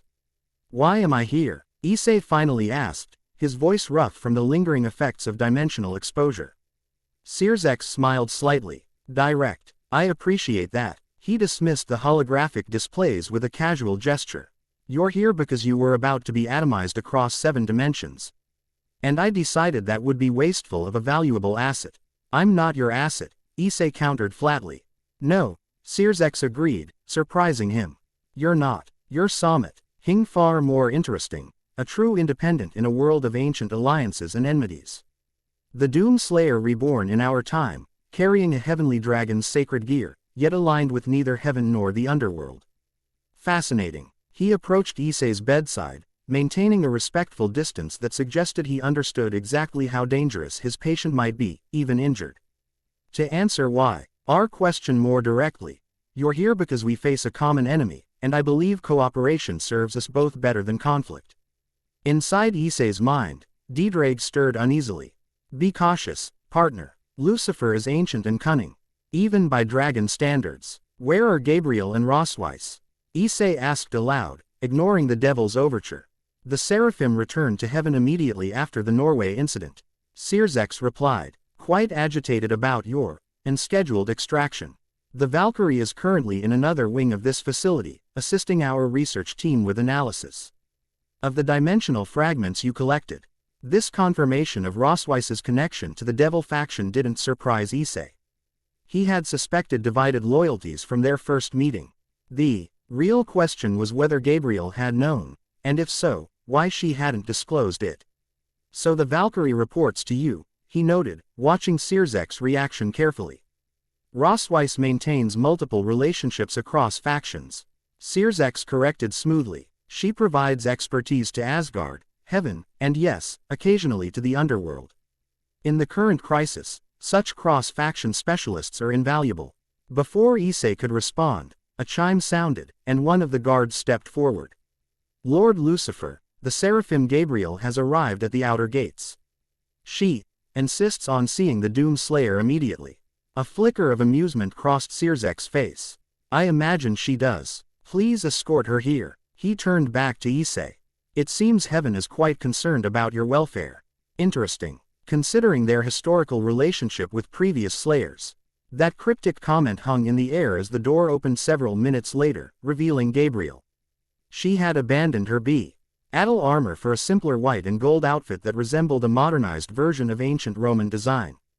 Her wings were not visible, though Issei could sense their energy just beneath the surface of reality, ready to manifest. What struck him most was her expression, concern barely masked behind angelic composure, with something that might have been guilt lingering in her eyes. "Issei," she said, using his human name deliberately as she approached the medical table. "Are you all right?" "Recovering," he replied simply, noting how her gaze catalogued his injuries with practiced assessment. "He'll be fully healed by tomorrow," Sirzek added pleasantly. "Devil medical technology has certain advantages for treating dimensional trauma." Gabriel's attention shifted to the Lucifer, her expression cooling noticeably. Sirzek. Heaven was not informed of the Doom Slayer's extraction to underworld territory. Michael is concerned about the protocol breach. Battlefield exigencies rarely accommodate diplomatic niceties. Sirzek replied with a negligent shrug. "Would you have preferred I let him be consumed by dimensional collapse?" "Of course not," Gabriel countered. "But immediate notification would have been appropriate. We've been searching for him for 12 hours. Bureaucratic oversight," Sirzek said, his tone suggesting it was anything but. "For which I naturally offer Heaven's most valued Seraphim my sincere apologies." The political undercurrents between them were palpable, centuries of history and faction maneuvering compressed into seemingly casual exchanges. Issei observed this with growing impatience. Politics meant nothing compared to the immediate threat. The Norway site, he interrupted. What happened after I was extracted? Both powerful beings turned to him, momentarily united in their assessment of his priorities. The dimensional rift collapsed fully approximately 30 seconds after your departure, Gabriel reported, shifting smooth. Lee from political representative to tactical ally. The corrupted zone has begun reverting to normal space-time, though certain areas remain unstable. Asgard has deployed containment specialists to accelerate the recovery. And the other sites? Issei pressed. That's where matters become interesting, Sirzex interjected. The destruction of the Norway device created a cascading effect through the network.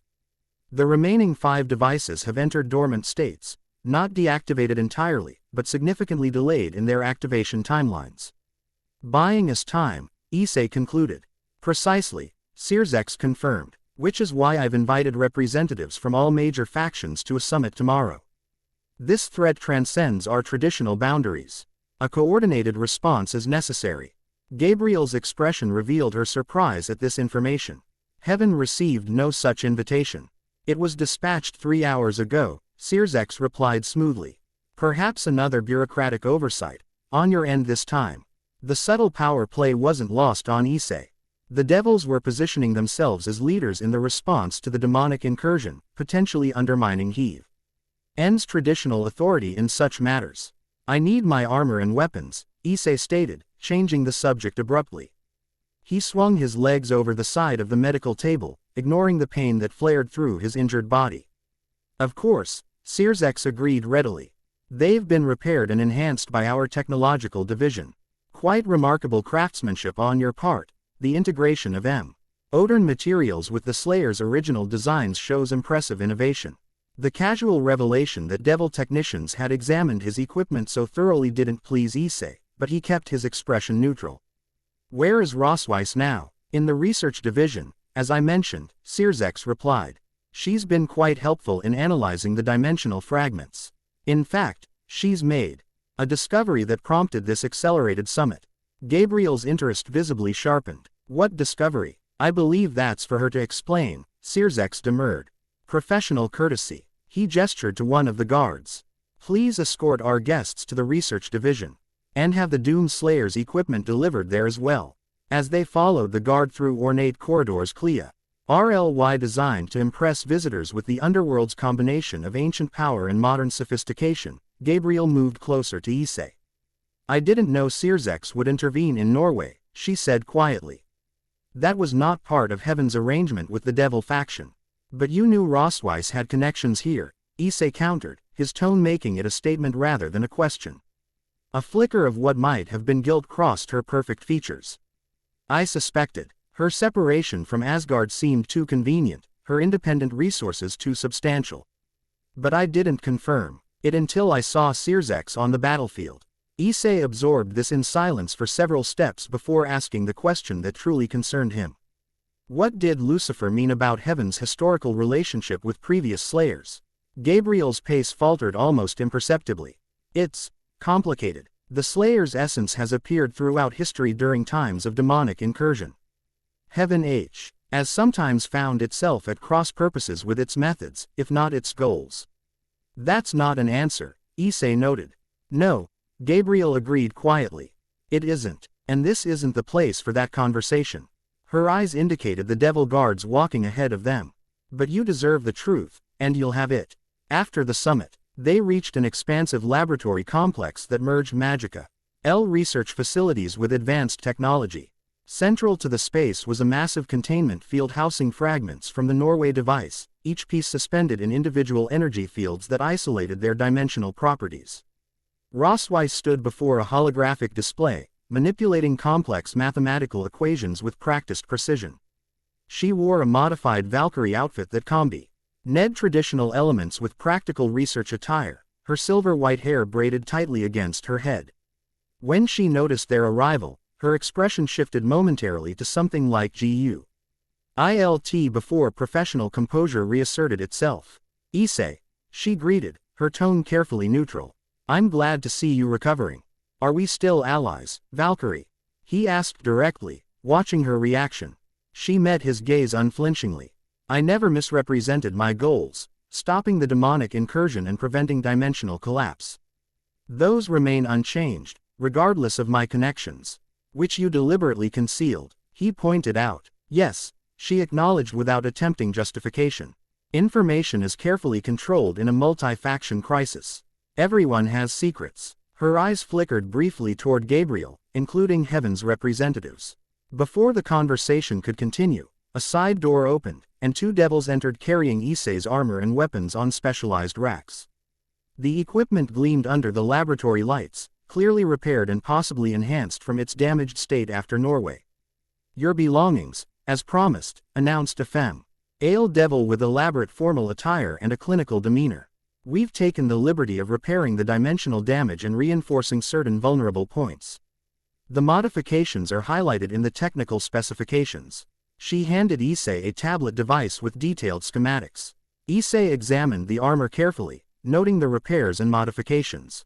The devils had indeed improved certain aspects, particularly the dimensional shielding and energy distribution systems, but had also integrated what appeared to be monitoring capabilities into several components.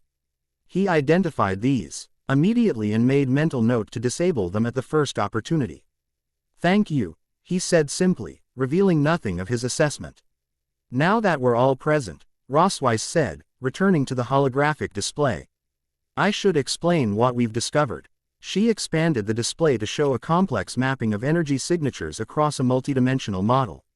The fragments from Noru I contain encoded information, essentially a dimensional blueprint that outlines the full summoning network. She manipulated the display, highlighting 7 interconnected nodes that corresponded to the device locations. As we already knew, the 7 sites form a summoning array for bringing Maledict into our dimension. What we didn't know is that there's an 8th component, a catalyst required to activate the completed network. The display shifted, showing a new element at the center of the array, a pulsing nexus that connected all 7 nodes.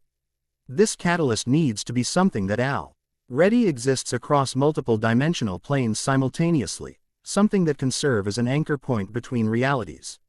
A dragon, Issei concluded, the pieces falling into place. That's why they've been targeting Sacred Gear users with dragon affiliations. Precisely, Rosweiss confirmed, but not just any dragon. According to these specifications, they need a dragon king at minimum, ideally one of the heavenly dragons.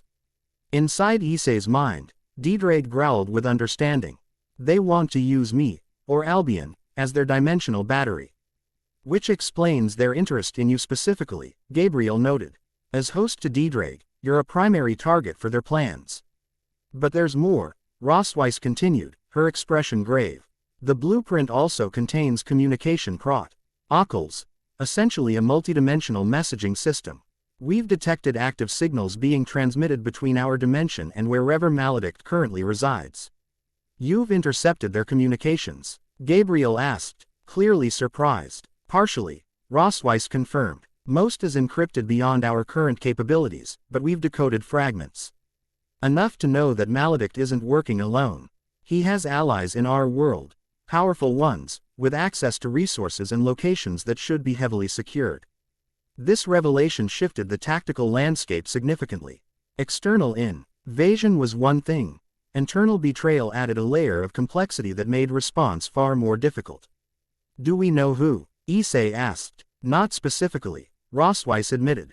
But the communicative-on patterns suggest multiple connection points across different faction territories, including Heaven, the Underworld, and several human nations.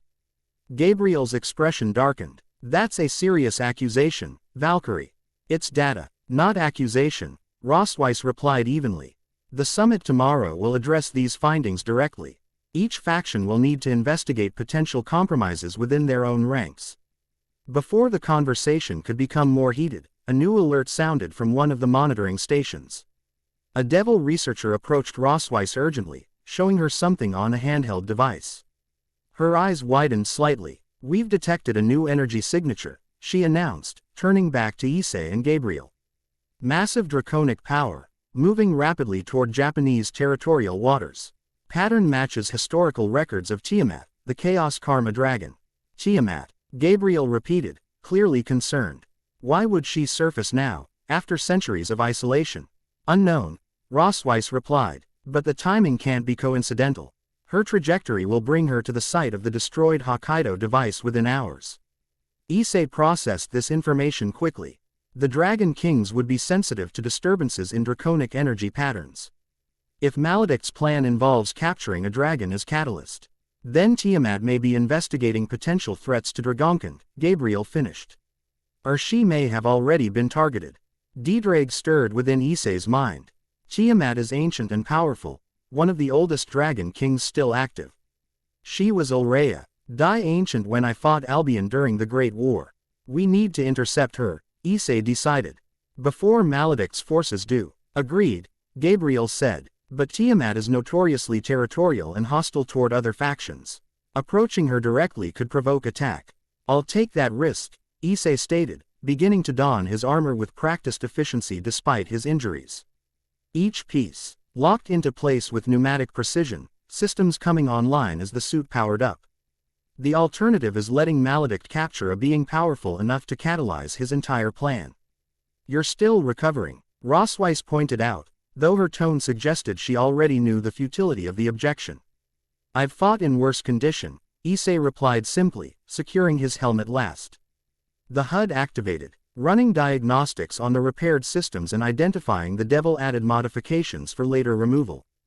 Gabriel and Rossweiss exchanged a look that conveyed volumes, concern, resignation, and tactical assessment all in one glance.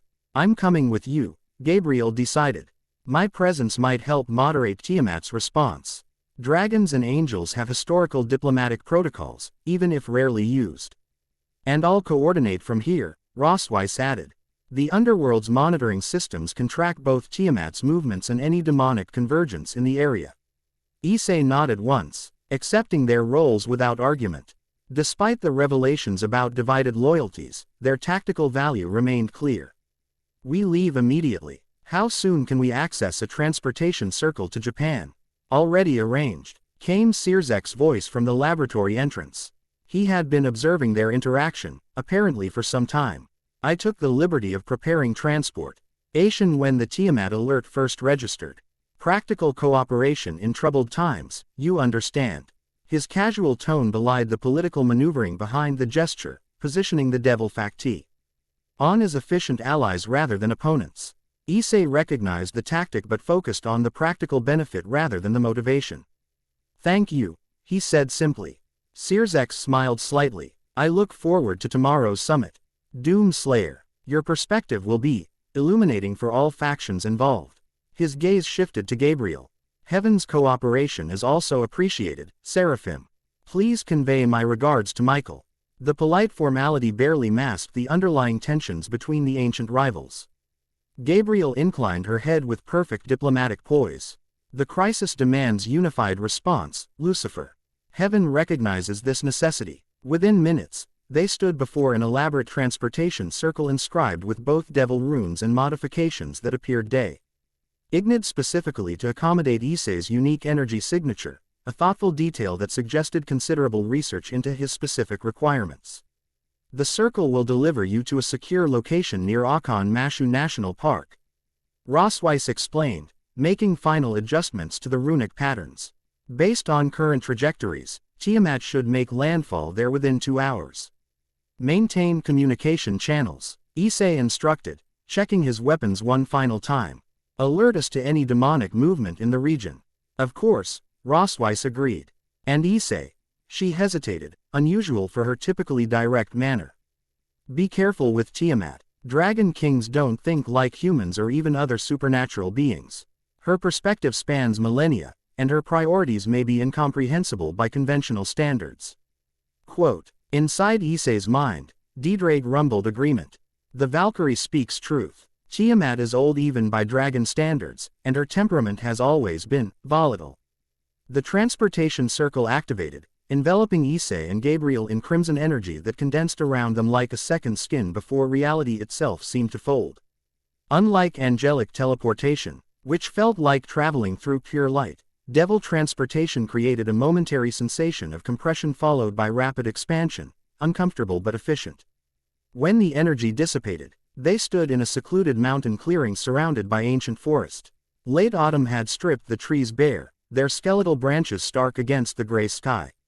The air carried the sharp bit of approaching winter and the faint scent of volcanic activity from nearby mountains. Issei's sensors immediately began scanning the area, confirming their location and searching for potential threats. "Clear for now," he reported, orienting himself toward the nearby lake, the likely landing point for an aquatic dragon like Tiamat. Gabriel manifested her wings, the golden appendages extending to their full impressive span. "I'll scout ahead, get a visual on Tiamat's approach vector." Without waiting for acknowledgement, she launched skyward with powerful downbeats that sent swirls of fallen leaves spiraling around Issei. Left alone momentarily, Issei took the opportunity to access his armor's systems and begin disabling the monitoring capabilities the devils had integrated. The Modifica Tions were sophisticated but ultimately detectable to someone intimately familiar with the suit's original design. Within minutes, he had isolated and neutralized the most concerning elements while maintaining the genuinely useful enhancements to the dimensional shielding. "Smart," Ddraig commented approvingly. "Never trust devils bearing gifts without inspection." "Or angels," Issei replied silently. "Gabriel is still withholding information about the Slayer's history with heaven." "All factions have their secrets," the dragon noted. "The question is which secrets present immediate tactical concerns versus historical context." Before Issei could respond, Gabriel descended rapidly, her expression urgent. Multiple energy signatures approaching from the north, demonic vanguard, moving fast. And something massive coming from the east over the ocean. Tiamat, almost certainly. Issei checked his weapons, mind already calculating tactical options. "They're attempting to intercept her before we can make contact." Timeline: 15 minutes, perhaps less, Gabriel estimated. "The demons are using some form of dimensional shortcutting, not quite teleportation, but accelerated movement through weakened points in reality." "Can you establish communication with Tiamat from here?" Issei asked. "Warn her about the demonic force." Gabriel shook her head. "Dragons of her caliber maintain powerful mental barriers. Cold contact requires physical proximity or specific summoning rituals we don't have time to perform." "Then we move to intercept the demons first," Issei decided. "Prevent them from reaching Tiamat until we can explain the situation." They moved through the forest with practiced efficiency, Gabriel flying low through the canopy while Issei advanced on foot, using the terrain for tactical advantage. His armor's enhanced mobility systems compensated for his not fully healed injuries, though occasional flares of pain from his damaged shoulder served as reminders of his less than optimal condition. They reached the shoreline of Lake Mashu just as the first signs of demonic presence became visible, subtle distortions in the air that resembled heat mirages but i.e. the unmistakable energy signature of dimensional thinning. "They're creating entry points," Gabriel observed, landing beside Issei at the tree line. "Similar to what we saw in Norway but more controlled, precision incursions rather than full breaches." Issei activated his helmet's enhanced sensors, scanning the distortions. 12 entry points forming a containment pattern. "They're not just intercepting, they're preparing to capture." "A dragon king like Tiamat would be an ideal catalyst for their summoning network," Gabriel noted grimly. "Possibly even more effective than a heavenly dragon, given her direct connection to elemental forces." Before they could formulate a more detailed response plan, the lake's surface began to churn. Water rose in a massive dome at the center, pushed upward by something ascending from the depths. The sky darkened as clouds gathered with unnatural speed, responding to the immense magical energy suddenly present. "She's here," Gabriel said unnecessarily as the water parted to reveal a truly awe-inspiring sight. Tiamat, the Chaos Karma dragon and one of the 5 dragon kings, rose from the lake in her true form. Easily 100 meters from head to tail, her sapphire blue scales gleamed with an inner light that seemed to bend reality slightly around her massive form. Multiple horns swept back from a wedge-shaped head that could swallow buildings whole. Wings that could generate hurricanes with a casual flap extended from her shoulders, sending waves cascading across the lake surface. Most striking were her eyes, ancient beyond human comprehension, glowing with intelligence and power that had witnessed the rise and fall of civilizations. Those eyes surveyed the landscape with imperious assessment, instantly identifying both the hidden demonic distortions and the 2 figures at the shoreline. The dimensional distortions pulsed and solidified, demons of various classifications emerging simultaneously from all 12 points. Not random shock troops, but specialized hunter units, streamlined forms built for speed and equipped with what appeared to be capture technology rather than standard weapons. Tiamat's response was immediate and devastating. She inhaled deeply, her massive chest expanding, then released a beam of concentrated blue energy that swept across 3 of the demonic entry points.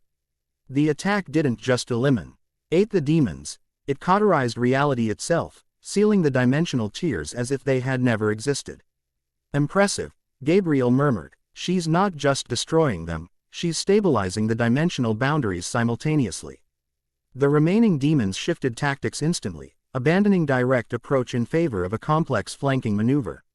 They moved with coordinated precision that suggests decentralized control rather than individual initiative, forming a 3-dimensional containment pattern around the Dragon King. Issei recognized their strategy immediately. They're establishing a D-dimensional cage. Same principles as the Norway device but inverted. We need to disrupt their formation. Without waiting for Gabriel's response, he activated the boosted gear, its emerald gem pulsing with gathered power. Boost. Enhanced strength flooded his system as he charged from cover, targeting the nearest demon with precision fire from his modified shotgun. The creature disintegrated on impact, its control over the local dimensional boundary collapsing with its death. Gabriel took to the air simultaneously, manifesting spears of light that she hurled with devastating accuracy at Demo. NS on the opposite side of the formation. 3 more fell in rapid succession, their bodies dissolving into acrid smoke that was quickly dispersed by the wind generated by Tiamat's massive wings.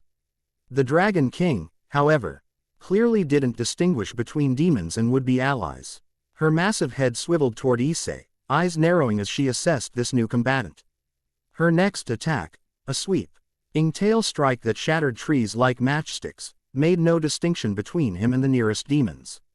Boost. Issei leapt clear of the devastating blow, his enhanced strength and reflexes allowing him to avoid the worst of the impact, though the shockwave still sent him tumbling across the rocky shoreline. He regained his footing quickly, using the momentum to launch himself toward another demonic control point. Tiamat. Gabriel called out, her voice enhanced with angelic authority that carried even over the chaos of battle. We are not your enemies. The demons seek to capture you for their summoning ritual. Whether the Dragon King understood or simply didn't care remained unclear. Her attacks continued indiscriminately, forcing both Issei and Gabriel to divide their attention between fighting demons and avoiding friendly fire from the very being they were attempting to protect. The demonic forces, meanwhile, continued their complex maneuver, the remaining controllers establishing connection points between their positions. Tendrils of corrupted energy began to form a lattice-like structure around Tiamat, gradually condensing into a containment field. They're still establishing the cage, Issei communicated to Gabriel as he eliminated another controller with a precision shot. 3 key nodes remaining. There, and there. He highlighted the positions on their shared tactical display. I'll take the 2 on the far side, Gabriel responded, already accelerating toward the targets. The demons are coordinating through some form of shared consciousness, error adapting to our interference pattern. Issei pushed toward the final node, eliminating intervening demons with mechanical efficiency. The boosted gear continued its cycle, boost, multiplying his already enhanced strength and speed. With each boost, the Slayer's essence seemed to integrate more thoroughly with D-Drake's power, creating a synergy that went beyond simple addition of forces. He reached the final controller just as it completed its connection to the energy lattice. The demon, a specialized form he hadn't encountered before, with a body that seemed partially phased between dimensions, turned faceless sensors toward him and emitted a high-frequency pulse that interfered momentarily with his armor's systems. Issei pushed through the interference, closing distance rapidly. Boost. With his strength now 8 times normal, he struck with devastating force, driving an armored fist directly into the creature's core. It collapsed inward, its partially phased body unable to maintain cohesion against the combined might of dragon, human, and slayer. The energy lattice fluctuated wildly as its final anchor point failed. Gabriel had successfully eliminated her targets as well, leaving the demonic containment system critically unstable. The corrupted energy began to fold in upon itself, collapsing toward a central point above the lake. Energy implosion imminent, Issei warned, his sensors detecting the rapidly building instability. Similar to Norway but smaller scale. Get clear, Gabriel shouted, already retreating from the collapsing field. Before either could reach safe distance, Tiamat acted. The Dragon King inhaled deeply, drawing the unstable energy toward herself. Her massive body began to glow with blue-white light as she apparently absorbed the lapsing dimensional energy directly into her draconic core. For one terrible moment, it seemed she might detonate. Her scales brightened to near blinding intensity, and the air around her distorted with raw power. Then, with a sound like a thunderclap, the energy dissipated harmlessly, absorbed and neutralized by whatever impossible process she had employed. Silence fell across the devastated shoreline. The remaining demons had either been eliminated or retreated through their access points. Gabriel hovered cautiously, her wings extended for quick movement if necessary. Issei maintained combat readiness, the boosted gear still active on his arm. Tiamat regarded them with ancient eyes that revealed nothing of her thoughts. Then, in a display that defied conventional physics, her massive form began to contract and reshape. The 100-meter dragon compressed into a swirling vortex of blue energy that gradually coalesced into a humanoid figure. When the transformation completed, Awam, and stood on the surface of the lake, tall and regal with deep blue hair that fell to her waist in elaborate braids interwoven with what appeared to be living sapphires. Her features combined in human body with predatory sharpness, high cheekbones, full lips, and eyes with vertical pupils that remained the same striking blue as her dragon form. She wore armor that seemed formed from her own scales, fitted precisely to a warrior's physique that suggested both power and grace. Most tellingly, a subtle aura of draconic energy still surrounded her, making it clear that this was merely a more convenient form. Not a diminishment of her true nature. Interesting, she said, her voice resonant with harmonic undertones that no human vocal cords could produce. An angel and a human hosting both Ddraig and something else. She walked across the water toward shore, each step creating spreading ripples despite her apparently weightless movement. Explain yourselves before I decide whether your interference merits gratitude or annihilation. Gabriel landed at the shoreline and inclined her head in a respectful but measured gesture, acknowledgement of Tiamat's status without submissive deference. Chaos Karma Dragon, I am Gabriel of Heaven's Seraphim. We came to warn you of the demonic forces seeking to capture you. Obviously, Tiamat replied dryly, reaching the shore and stepping onto land with casual grace. Despite her humanoid appearance, subtle movements betrayed her inhuman nature, too fluid, too precise, as if gravity were merely a suggestion rather than law. What intrigues me is why demons would target a dragon king specifically, and why heaven would send one of its highest angels to intervene. Her gaze shifted to Issei, those ancient eyes studying him with predatory intensity. And you, host of Ddraig, you carry more than the Welsh dragon within you. Something old, something that hunts. The Doom Slayer's essence, Issei confirmed, disengaging his helmet to meet her gaze directly. Something instinctive told him that hiding his face would be perceived as weakness or deception by this ancient being. Recognition flashed in Tiamat's eyes. The Slayer. Yes, I remember tales of such a hunter. From the first incursion, before even my time, but the stories remain in draconic memory. She circled Issei slowly, studying him from all angles with unconcealed curiosity. Yet you maintain your humanity alongside these ancient powers. Fascinating. The demons targeted you as a potential catalyst, Issei explained, getting directly to the point. Their establishing GA summoning network to bring their leader, Maledict, physically into our dimension. They need a being that exists across multiple dimensional planes to complete the connection. A dragon, Tiamat concluded, her expression darkening. So that explains the disturbances I've been sensing in draconic energy patterns. I assumed it was simply Ddraig and Albion stirring again after their long slumber in the sacred gears. It's far more serious, Gabriel interjected. Maledict seeks to create a permanent gateway between dimensions. If he succeeds, the consequences would be catastrophic for all realms, including those where dragons hold dominion. Tiamat's expression revealed nothing of her thoughts as she absorbed this information. And you two took it upon yourselves to protect me from this threat. How presumptuous. Despite her words, there was more amusement than offense in her tone. I've been handling dimensional anomalies since before humans learned to make fire. We didn't presume to protect you, Issei corrected.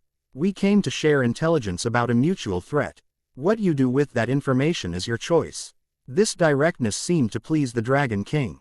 Her lips curved in a smile that revealed teeth slightly too sharp for a human mouth. Honesty. Refreshing, especially from one hosting Ddrake. The Welsh dragon was never known for straightforward communication. Inside Issei's mind, Ddrake rumbled with what might have been embarrassment. Tiamat and I have history. Best not mentioned at present.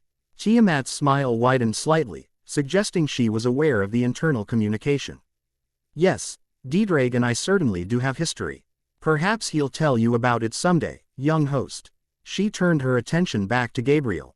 Heaven's interest in this matter is clear enough. Dimensional stability preserves your power structure. But what drives you, Slayer host?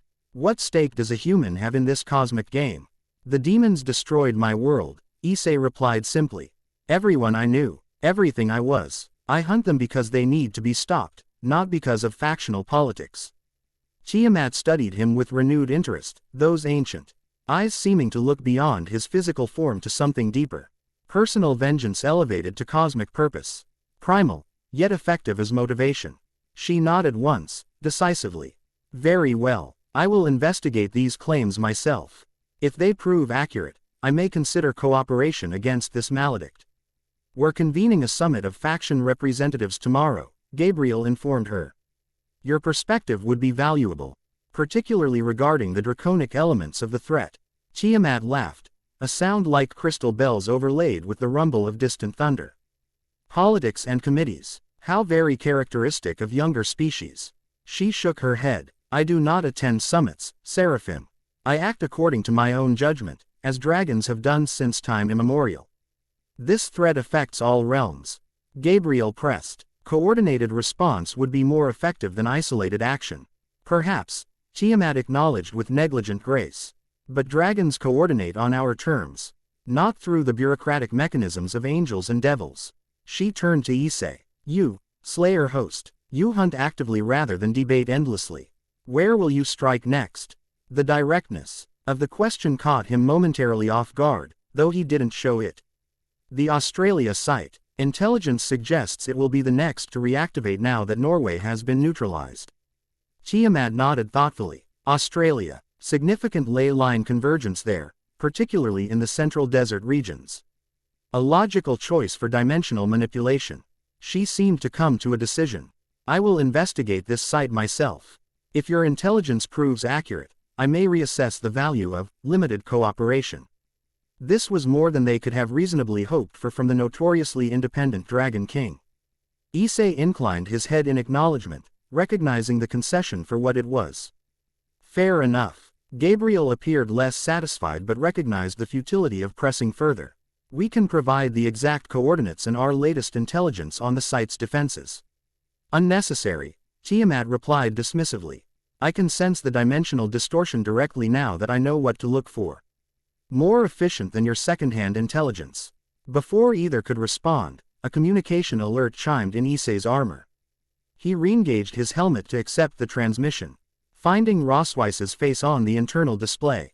Issei, Gabriel, we're detecting multiple high-energy signatures converging on your location. Not demons this time, something else. Magi, Cal signatures consistent with devil deployment protocols. Tiamat's expression shifted to one of cold anger. It seems your devil allies have decided to join uninvited, she said, clearly able to hear the transmission despite its supposed privacy. How predictably opportunistic of Lucifer, sending you as distraction while positioning his own forces. This wasn't planned, Issei stated flatly, though he understood how it appeared. Perhaps not by you, Tiamat acknowledged, her form already beginning to shimmer with energy as she prepared to revert to her dragon form. But faction politics remain as transparent as they were millennia ago. Heaven and hell, always maneuvering for advantage, using pawns and proxies to advance their goals. Gabriel stepped forward urgently. Tiamat, whatever forces approach, they do not represent our intentions. The threat from Maledict is real and affects us all. Oh, I believe the threat is real, the Dragon King replied, her body now surrounded by swirling blue energy as the transformation began. Which is precisely why I will investigate independently rather than entangle myself in your factional schemes. Her humanoid form dissolved completely, energy expanding outward rapidly as she resumed her true draconic shape. The massive sapphire dragon regarded them one final time with ancient eyes that held both wisdom and wariness. If you speak truth, Slayer host, we will meet again at this Australia site, her voice boomed, now returned to its full draconic resonance that vibrated the very air. If you deceive, not even the combined HT of heaven and hell will shield you from draconic retribution. With that final pronouncement, she launched skyward with a single powerful downbeat of her massive wings that created a windstorm across the lakeshore. Within seconds, she had disappeared into the cloud cover, her massive form moving with impossible speed for something of such size. No sooner had she vanished than the air several 100 meters away distorted with the unmistakable signature of devil teleportation circles. Multiple units materialized, elite forces based on their magical signatures and equipment, arranged in standard devil deployment formation. We need to leave, Gabriel said urgently. This situation is deteriorating rapidly. Issei agreed, but before they could activate their own transportation, a family AR figure emerged from the center of the devil formation. Sears X Lucifer, now dressed in more formal attire that included elaborate armor beneath a flowing crimson coat, approached alone while his forces maintained position. Well, that could have gone better, he called as he drew near, his casual tone belied by the calculating assessment in his eyes. Tiamat was never known for diplomatic receptiveness, but one had hoped for more productive engagement. You knew we were making contact, Issei stated flatly. Not a question. Of course, Sears X confirmed without pretense. Rossweiss kept us informed of your progress. Standard protocol for cross-faction operations. Gabriel's expression hardened. Sending forces without notification violates the temporary cooperation agreement. Is appears as ambush rather than support. A misunderstanding of intentions, Sears X replied smoothly. These forces were deployed as perimeter security against potential demonic reinforcements, not to engage Tiamat directly. Unfortunately, dragons tend to interpret any significant power concentration as potential threat. The explanation was plausible enough, though Issei suspected the reality involved more opportunistic motives. The devil faction would certainly have welcomed the chance to establish direct communication with Tiamat, potentially securing a powerful ally independently of Heaven's influence. The damage is done, Issei said pragmatically. Tiamat will investigate the Australia site independently. If her findings confirm our intelligence, she may be more receptive to cooperation. Sears X nodded thoughtfully. A reasonable assessment. Dragons respond better to demonstrated truth than diplomatic overtures. He gestured to the devastated shoreline around them. In the meantime, my forces will secure this area and neutralize any remaining dimensional instabilities. I suggest you both return to prepare for tomorrow's summit. The situation has become more complex with Tiamat's involvement. Gabriel clearly distrusted the casual dismissal but recognized the political reality. Open confrontation with the devil faction would only further complicate an already precarious alliance. We accept your offer of transportation back to the designated meeting point, she said formally. Excellent, Sears X replied with perfect political courtesy. The circle is prepared whenever you're ready. As they moved toward the designated transportation point, Gabriel spoke quietly to Issei. This interaction with Tiamat was more significant than it might appear. On-Kings rarely involve themselves in affairs outside their specific domains. Her willingness to investigate independently suggests she already suspected something was wrong with the natural order. Or she's simply protecting draconic interests, Issei suggested pragmatically. Either way, her power would be valuable against Maledict's forces. If properly aligned with our goals, Gabriel agreed. Dragons are powerful allies but dangerous in their unpredictability. They follow their own morality and timelines. Inside Issei's mind, Deidrade rumbled with something like amused agreement. The Seraphim understands our kind better than most angels. Dragons have witnessed the rise and fall of countless civilizations, religions, and dimensional threats. What seems urgent to shorter-lived GS often appears as merely another cycle to us. What history do you have with Tiamat? Issei asked silently as they reached the transportation circle. She seemed to have specific knowledge of you. The dragon's mental presence shifted uncomfortably. A personal matter from millennia ago. Before my sealing in the sacred gear. Let us say that dragons have long memories, particularly regarding perceived slights. Before Issei could press further, the transportation circle activated, enveloping them in crimson energy. Reality folded once more, compressing and expanding in that distinctly uncomfortable way of devil teleportation. When they rematerialized, they stood in what appeared to be a neutral meeting facility, modern conference rooms and living quarters arranged in a complex that bore no specific faction's architectural style or energy signature. Through large windows, Issei could see they were high in a mountain range, the peaks around them snow-covered and imposing. The summit neutral ground, Gabriel explained, noting his assessment of their surroundings. Established after the Great War as a location for cross-faction negotiation. Technically exists in a pocket dimension adjacent to the Swiss Alps, but anchored to Earth's physical laws. No faction holds territorial advantage here. Rossweiss awaited them in what appeared to be the main conference area, her express ration revealing nothing of her role in the Tiamat situation. I've prepared complete briefing materials for tomorrow's summit, she informed them professionally. All major factions have confirmed attendance, including several that rarely involve themselves in collective supernatural affairs. Such as, Gabriel inquired. The Hindu pantheon is sending Indra himself rather than a lesser representative, Rossweiss replied. Clearly impressed by this development. The Shinto faction will be represented by Amaterasu's proxy. Even the Olympians have indicated Zeus will attend remotely. Unprecedented, Gabriel acknowledged. This crisis has captured attention across dimensional boundaries. With good reason, Rossweiss noted grimly. Our latest analysis suggests that if Maledict succeeds in establishing a permanent gateway, the dimensional corruption would spread exponentially. Within months, it would reach even realms normally insulated from Earth's affairs. She distributed tablet devices containing briefing materials to both Issei and Gabriel. Your quarters have been prepared. I suggest rest and review of these materials before tomorrow's proceedings. The summit begins at dawn. As Rossweiss led them through the facility toward their respective accommodations, Issei noticed the subtle but comprehensive security measures integrated throughout, wards that detected energy signatures. Physical barriers disguised as architectural elements, and what appeared to be emergency containment protocols that could isolate sections of the facility if necessary. Who designed this place? He asked. Professional appreciation for the tactical thoroughness overriding his lingering distrust of Rossweiss's divided loyalties. Originally, a collaboration between faction repris and Tatevs immediately after the Great War, she explained. But it's been continually updated. I personally redesigned the security systems 3 years ago as part of a cross-faction initiative on supernatural containment protocols. This casual revelation of her involvement in high-level security design across factions confirmed Issei's assessment of her true role, not merely a tactical advisor or magical specialist, but a deeply embedded cross-faction operative with access and influence far beyond what her official position might suggest. They reached a junction in the corridor where their paths would separate to different wings of the facility. Gabriel paused, turning to Issei.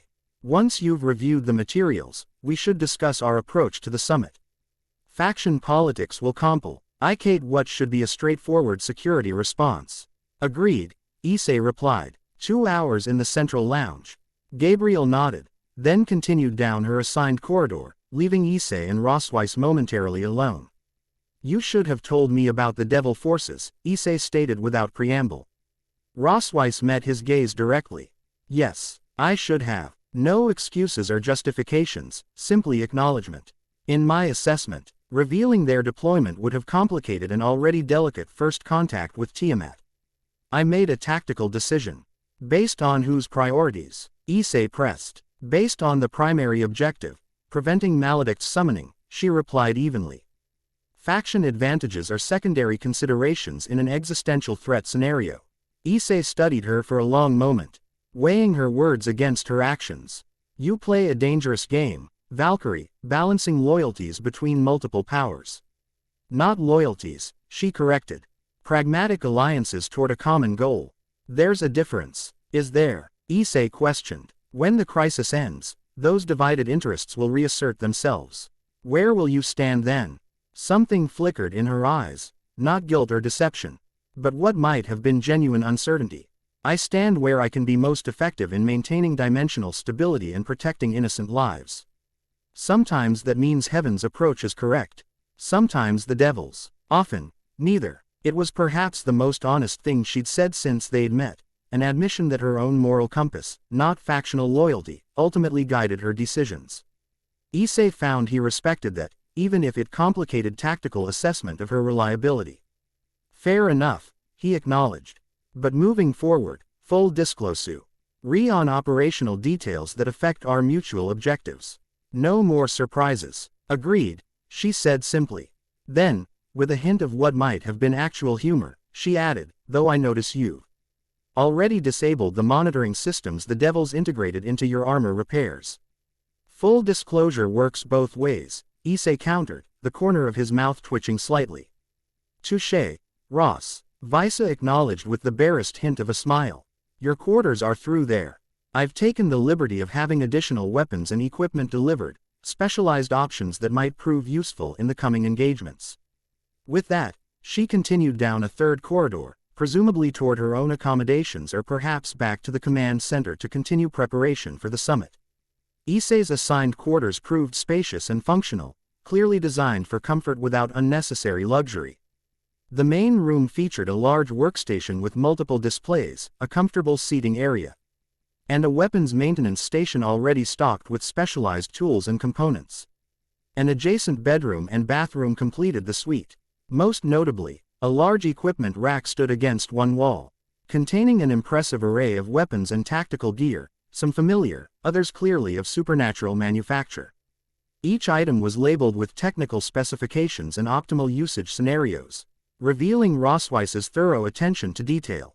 She's thorough, I'll give her that, Diedrag commented as Issei began removing his armor, placing each piece on the specialized stand provided. And her divided loyalties may prove advantageous. Someone with connections across factions can access information and resources no single alliance could provide. Or betray us to WH.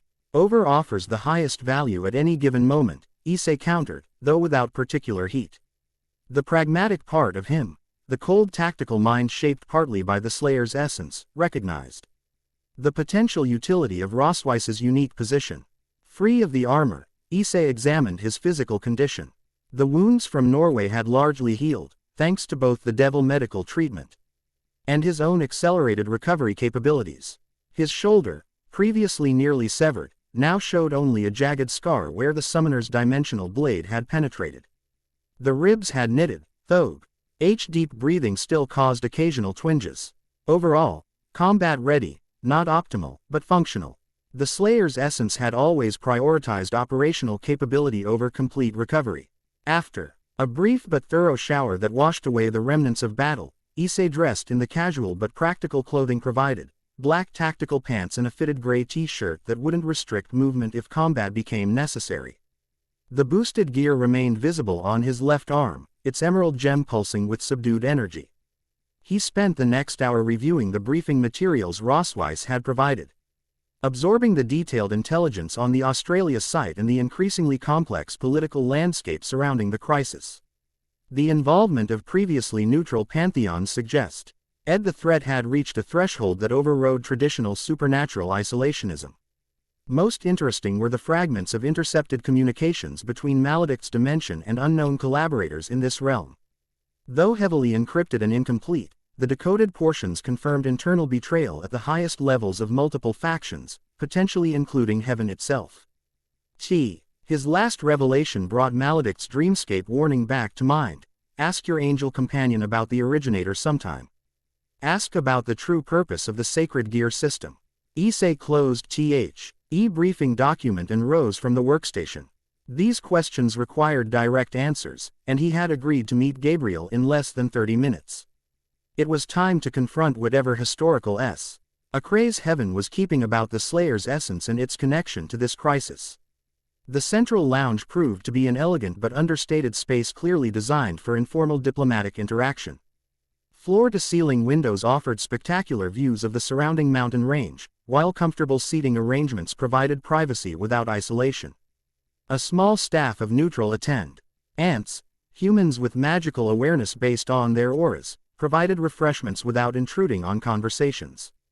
Gabriel had arrived first and secured a seating area near the windows, far enough from other occupants to ensure privacy. She had changed from her formal attire into something more casual, a simple white blouse and tailored pants that nonetheless conveyed angelic elegance. Her wings were not visible, though their energy remained perceptible just beneath the surface of reality. She rose as Issei approached, her expression suggesting she anticipated the nature of their conversation. "You've reviewed the materials," she said, not really a question. "Yes," Issei confirmed, taking a seat across from her. "Including the intercepted communications suggesting high-level infiltration across factions."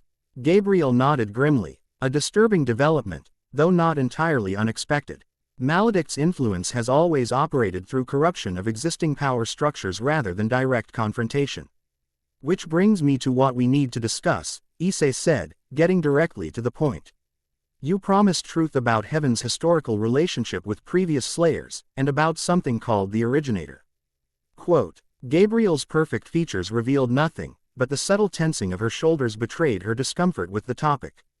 "You've encountered Maledict directly, haven't you? In dreams or visions?" Quote, it wasn't an evasion so much as a reframing of the conversation. Issei decided to answer honestly. "Yes. During my recovery in the lodge." He attempted to create doubt. Suggested Heaven was withholding crucial context about the true nature of our conflict. "A classic tactic," Gabriel noted. "Offer partial truths to undermine trust between potential allies." She sighed softly, a surprisingly human gesture for an angelic being. "But in this case, there is some validity to his accusation. Heaven has edited certain historical details regarding the first incursion and the Slayer's origins."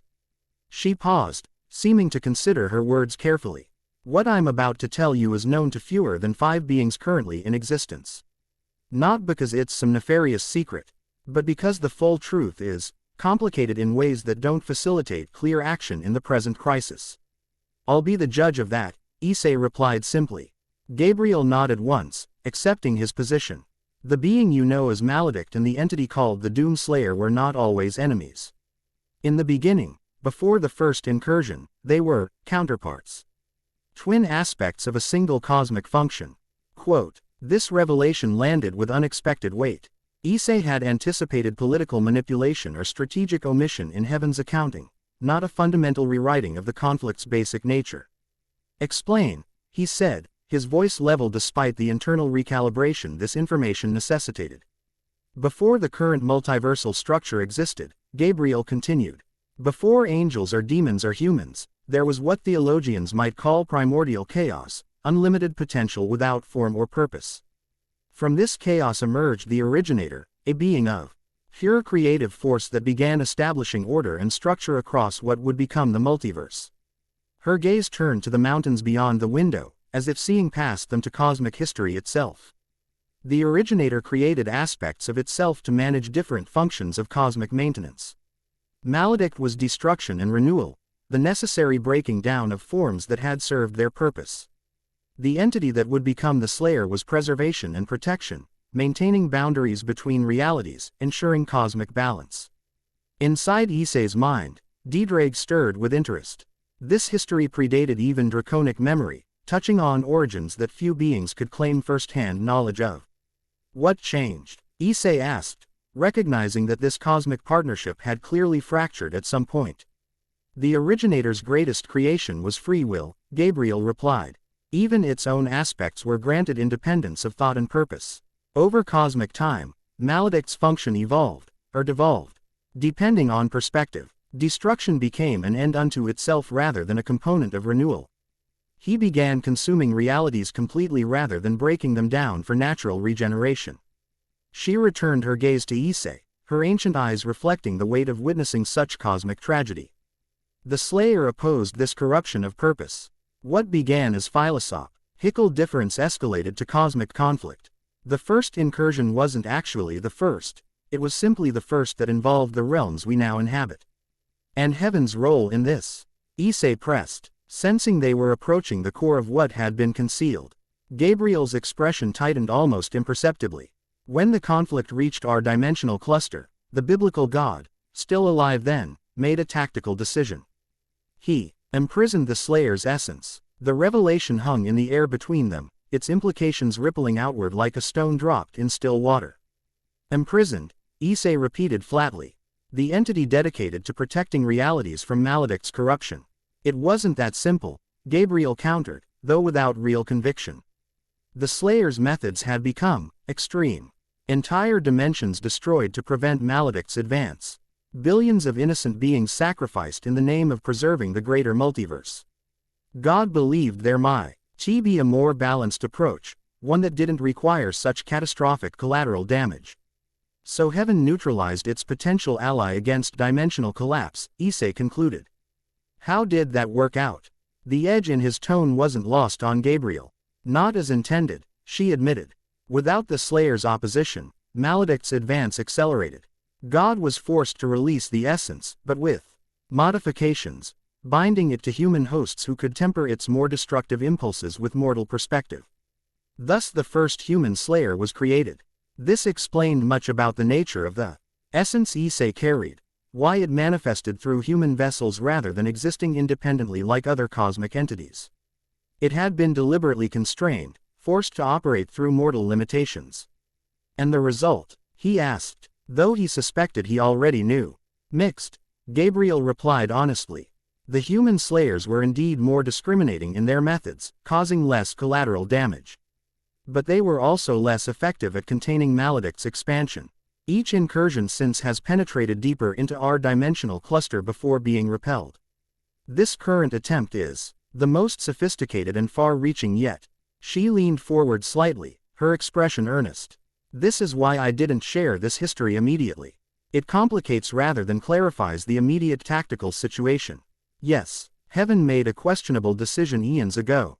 Yes, the full nature of the conflict is more nuanced than demons bad, Slayer good. But the practical reality remains unchanged. Maledict seeks to consume our dimension, and you are uniquely positioned to prevent that. Issei absorbed this information in silence, his tactical mind processing implications while the human part of him grappled with moral complexities. Inside, the Slayer's essence stirred with what might have been recognition, ancient memory responding to truth long suppressed. There's more you haven't said, he noted finally. About the sacred gear system. About why Maledict specifically mentioned it. Gabriel's slight hesitation confirmed his suspicion. The sacred gear system was created by God, as part of his alternative approach to dimensional defense. By distributing cosmic power across multiple human hosts rather than concentrating it in a single entity like the Slayer, he hoped to create a more balanced, less destructive defensive network. Using dragons and other powerful beings as batteries, Issei concluded, the pieces falling into place. Not so different from Maledict's current plan to use a Dragon King as catalyst. Quote, there are significant differences in method and intent, Gabriel countered, though not defensively. Sacred gear hosts maintain their free will and identity. The beings sealed within generally consented to the arrangement, understanding the cosmic necessity. She paused. Though I acknowledge that from certain perspectives, the parallels are uncomfortable. Diedrag rumbled within Issei's mind. I wouldn't characterize my sealing as fully consensual, the dragon noted dryly. More a choice between cooperation and something considerably less pleasant. Gabriel seemed to sense the dragon's comment. The methods weren't always as diplomatic as they should have been, she acknowledged. Particularly with beings like the heavenly dragons who had demonstrated significant destructive capacity during their own conflicts. And now Maledict seeks to exploit the system God created, Issei noted with grim irony. Using the sacred gears as access points to establish his dimensional gateway. Yes, Gabriel confirmed. The system was designed to channel and distribute cosmic energy safely through human hosts. Maledict's plan essentially reverses that flow, drawing power from the sacred gears to fuel his dimensional manipulation. The full picture was now clearer, if not more encouraging. The conflict wasn't simply a matter of demonic invasion. It was the latest move in a cosmic chess game that had been playing out for eons, with each side adapting to the other's strategies and neither achieving decisive victory. Why tell me this now? Issei asked finally. You could have continued concealing these details. Because you're different from previous Slayers, Gabriel replied without hesitation. You've maintained your human identity alongside the essence rather than being consumed by it. You host Deedrate without being dominated by draconic instincts. You question and analyze rather than simply executing the Slayer's purpose blindly. She met his gaze directly. In short, you're exactly what God hoped for when he bound the Slayer's essence to human hosts, balance between cosmic purpose and human perspective. And heaven hopes to use that balance to their advantage. Issei observed, not accusingly but matter-of-factly. Heaven hopes that balance might finally end this cosmic cycle, Gabriel corrected. Not just repel Maledict temporarily, but find a solution that prevents future incursions permanently. Before Issei could respond, a chime sounded throughout the facility, the 1-hour warning before the summit was scheduled to begin. Gabriel rose from her seat, her expression solemn. I've given you the truth as I know it, she said. What you do with it is your choice. But I hope you understand that despite past mistakes, Heaven's current goal aligns with your own, stopping Maledict and protecting this dimension from collapse. Issei stood as well, his expression unreadable. I appreciate the honesty, he said finally. Late though it may be, better late than never in matters of cosmic truth, came a new voice from behind them, deep, female, and carrying harmonic undertones no human vocal cords could produce. They turned to find Tiamat standing there in her humanoid form, those ancient draconic eyes regarding them with what might have been amusement. She wore what appeared to be formal dragon regalia, armor of sapphire scales inlaid with white gold, and a circlet of some opalescent material that caught light in impossible ways. Tiamat, Gabriel acknowledged, surprise evident in her voice. You said you wouldn't attend the summit. I said I don't attend summits as a rule, the Dragon King corrected with imperial precision. Exceptions exist for exceptional circumstances. Her gaze shifted to Issei. I investigated your Australia site.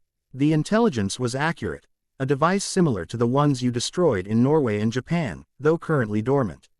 You confirmed this personally? Issei asked. Of course, Tiamat replied, as if anything less would be beneath her dignity. I observed undetected, analyzed the dimensional distortion patterns, and concluded that your assessment of Maledict's intentions is fundamentally correct. She smiled slightly, showing those two sharp teeth. Though Heaven's version of cosmic history remains selectively edited even in their moment of supposed candor.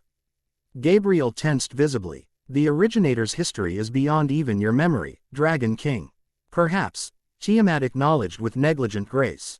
But dragons have preserved records angels conveniently misplaced after the biblical god's death. The originator's schism was not quite as Heaven portrays it. Her ancient eyes held secrets older than human civilization. But that's a discussion for another time. The summit awaits, and I find myself unexpectedly curious about how the younger races will address a threat to the cosmic order they barely comprehend. With that enigmatic statement, she turned and glided toward the main conference chamber, her movements retaining that inhuman fluidity despite her humanoid form. Gabriel watched her departure with poorly concealed concern. Tiamat's presence complicates matters. Dragon Kings rarely involve themselves in faction politics unless they see direct benefit or threat to draconic interests. She confirmed the Australia threat independently. Issei noted pragmatically. That validates our intelligence and strengthens the case for coordinated response. True, Gabriel acknowledged. Though her comment about Heaven's selectively edited history suggests she may have her own agenda regarding the cosmic narrative. Everyone has their version of history, Issei observed as they began walking toward the conference chamber. What matters now is preventing Maledict from rewriting our future. Gabriel glanced at him, perhaps searching for signs that the revelations had changed his commitment to their alliance. Finding none, she nodded slightly.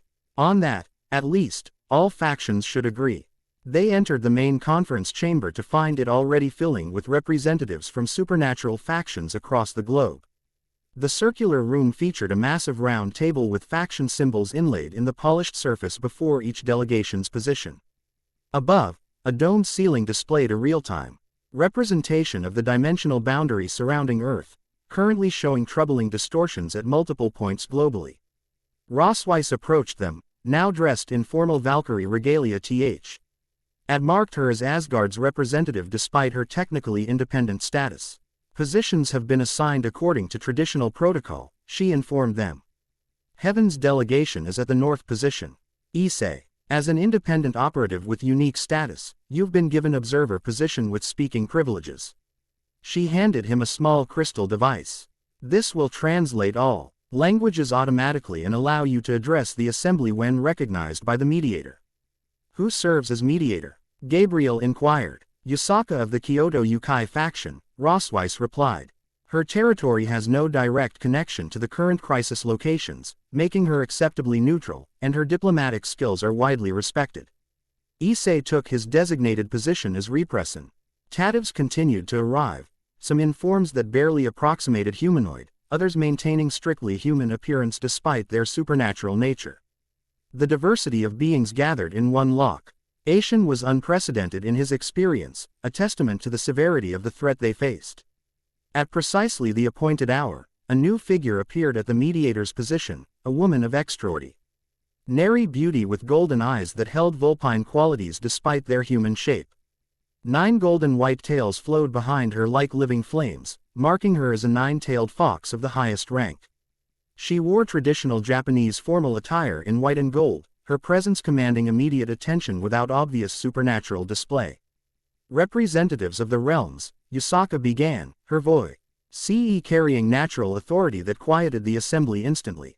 We gather in unprecedented numbers to address a threat that concerns all our domains.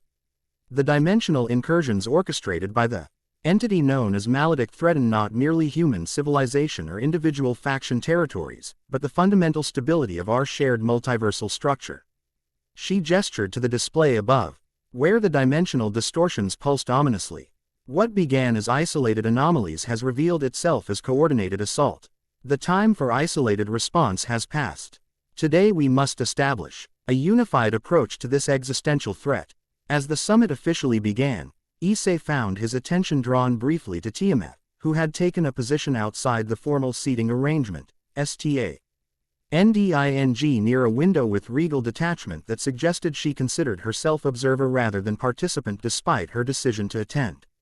The Dragon King caught his gaze and inclined her head slightly, an acknowledgement that contained both approval and challenge. Something in that ancient gaze suggested she had her own perspective on the cosmic conflict between Maledict and the Slayer, one that might differ significantly from both Heaven's account and Maledict's own claims. For now, those deeper truths would have to wait. The immediate crisis demanded attention, and as faction repression, Tatives began presenting their intelligence and proposals. Issei focused on the tactical reality rather than cosmic history. Whatever the complete truth might be, his purpose remained clear: stop Maledict, protect this dimension. Hunt demons. The Slayer's purpose, tempered by human perspective and draconic strategy. Perhaps, as Gabriel had suggested, that unique combination might finally break the cycle of cosmic conflict that had played out across eons. As the summit progressed, one certainty emerged through the political maneuvering and faction positioning: the next major confrontation would occur in Australia, where Maledict's forces were already preparing to reactivate their device. Whatever cosmic truths remained to be discovered, the immediate battlefield was clear. The hunt would continue there. With or without unified faction support, Issei would make sure of that. Chapter 3 End. The end. I hope you enjoyed this episode. Remember to subscribe and like this video. See you in the next video.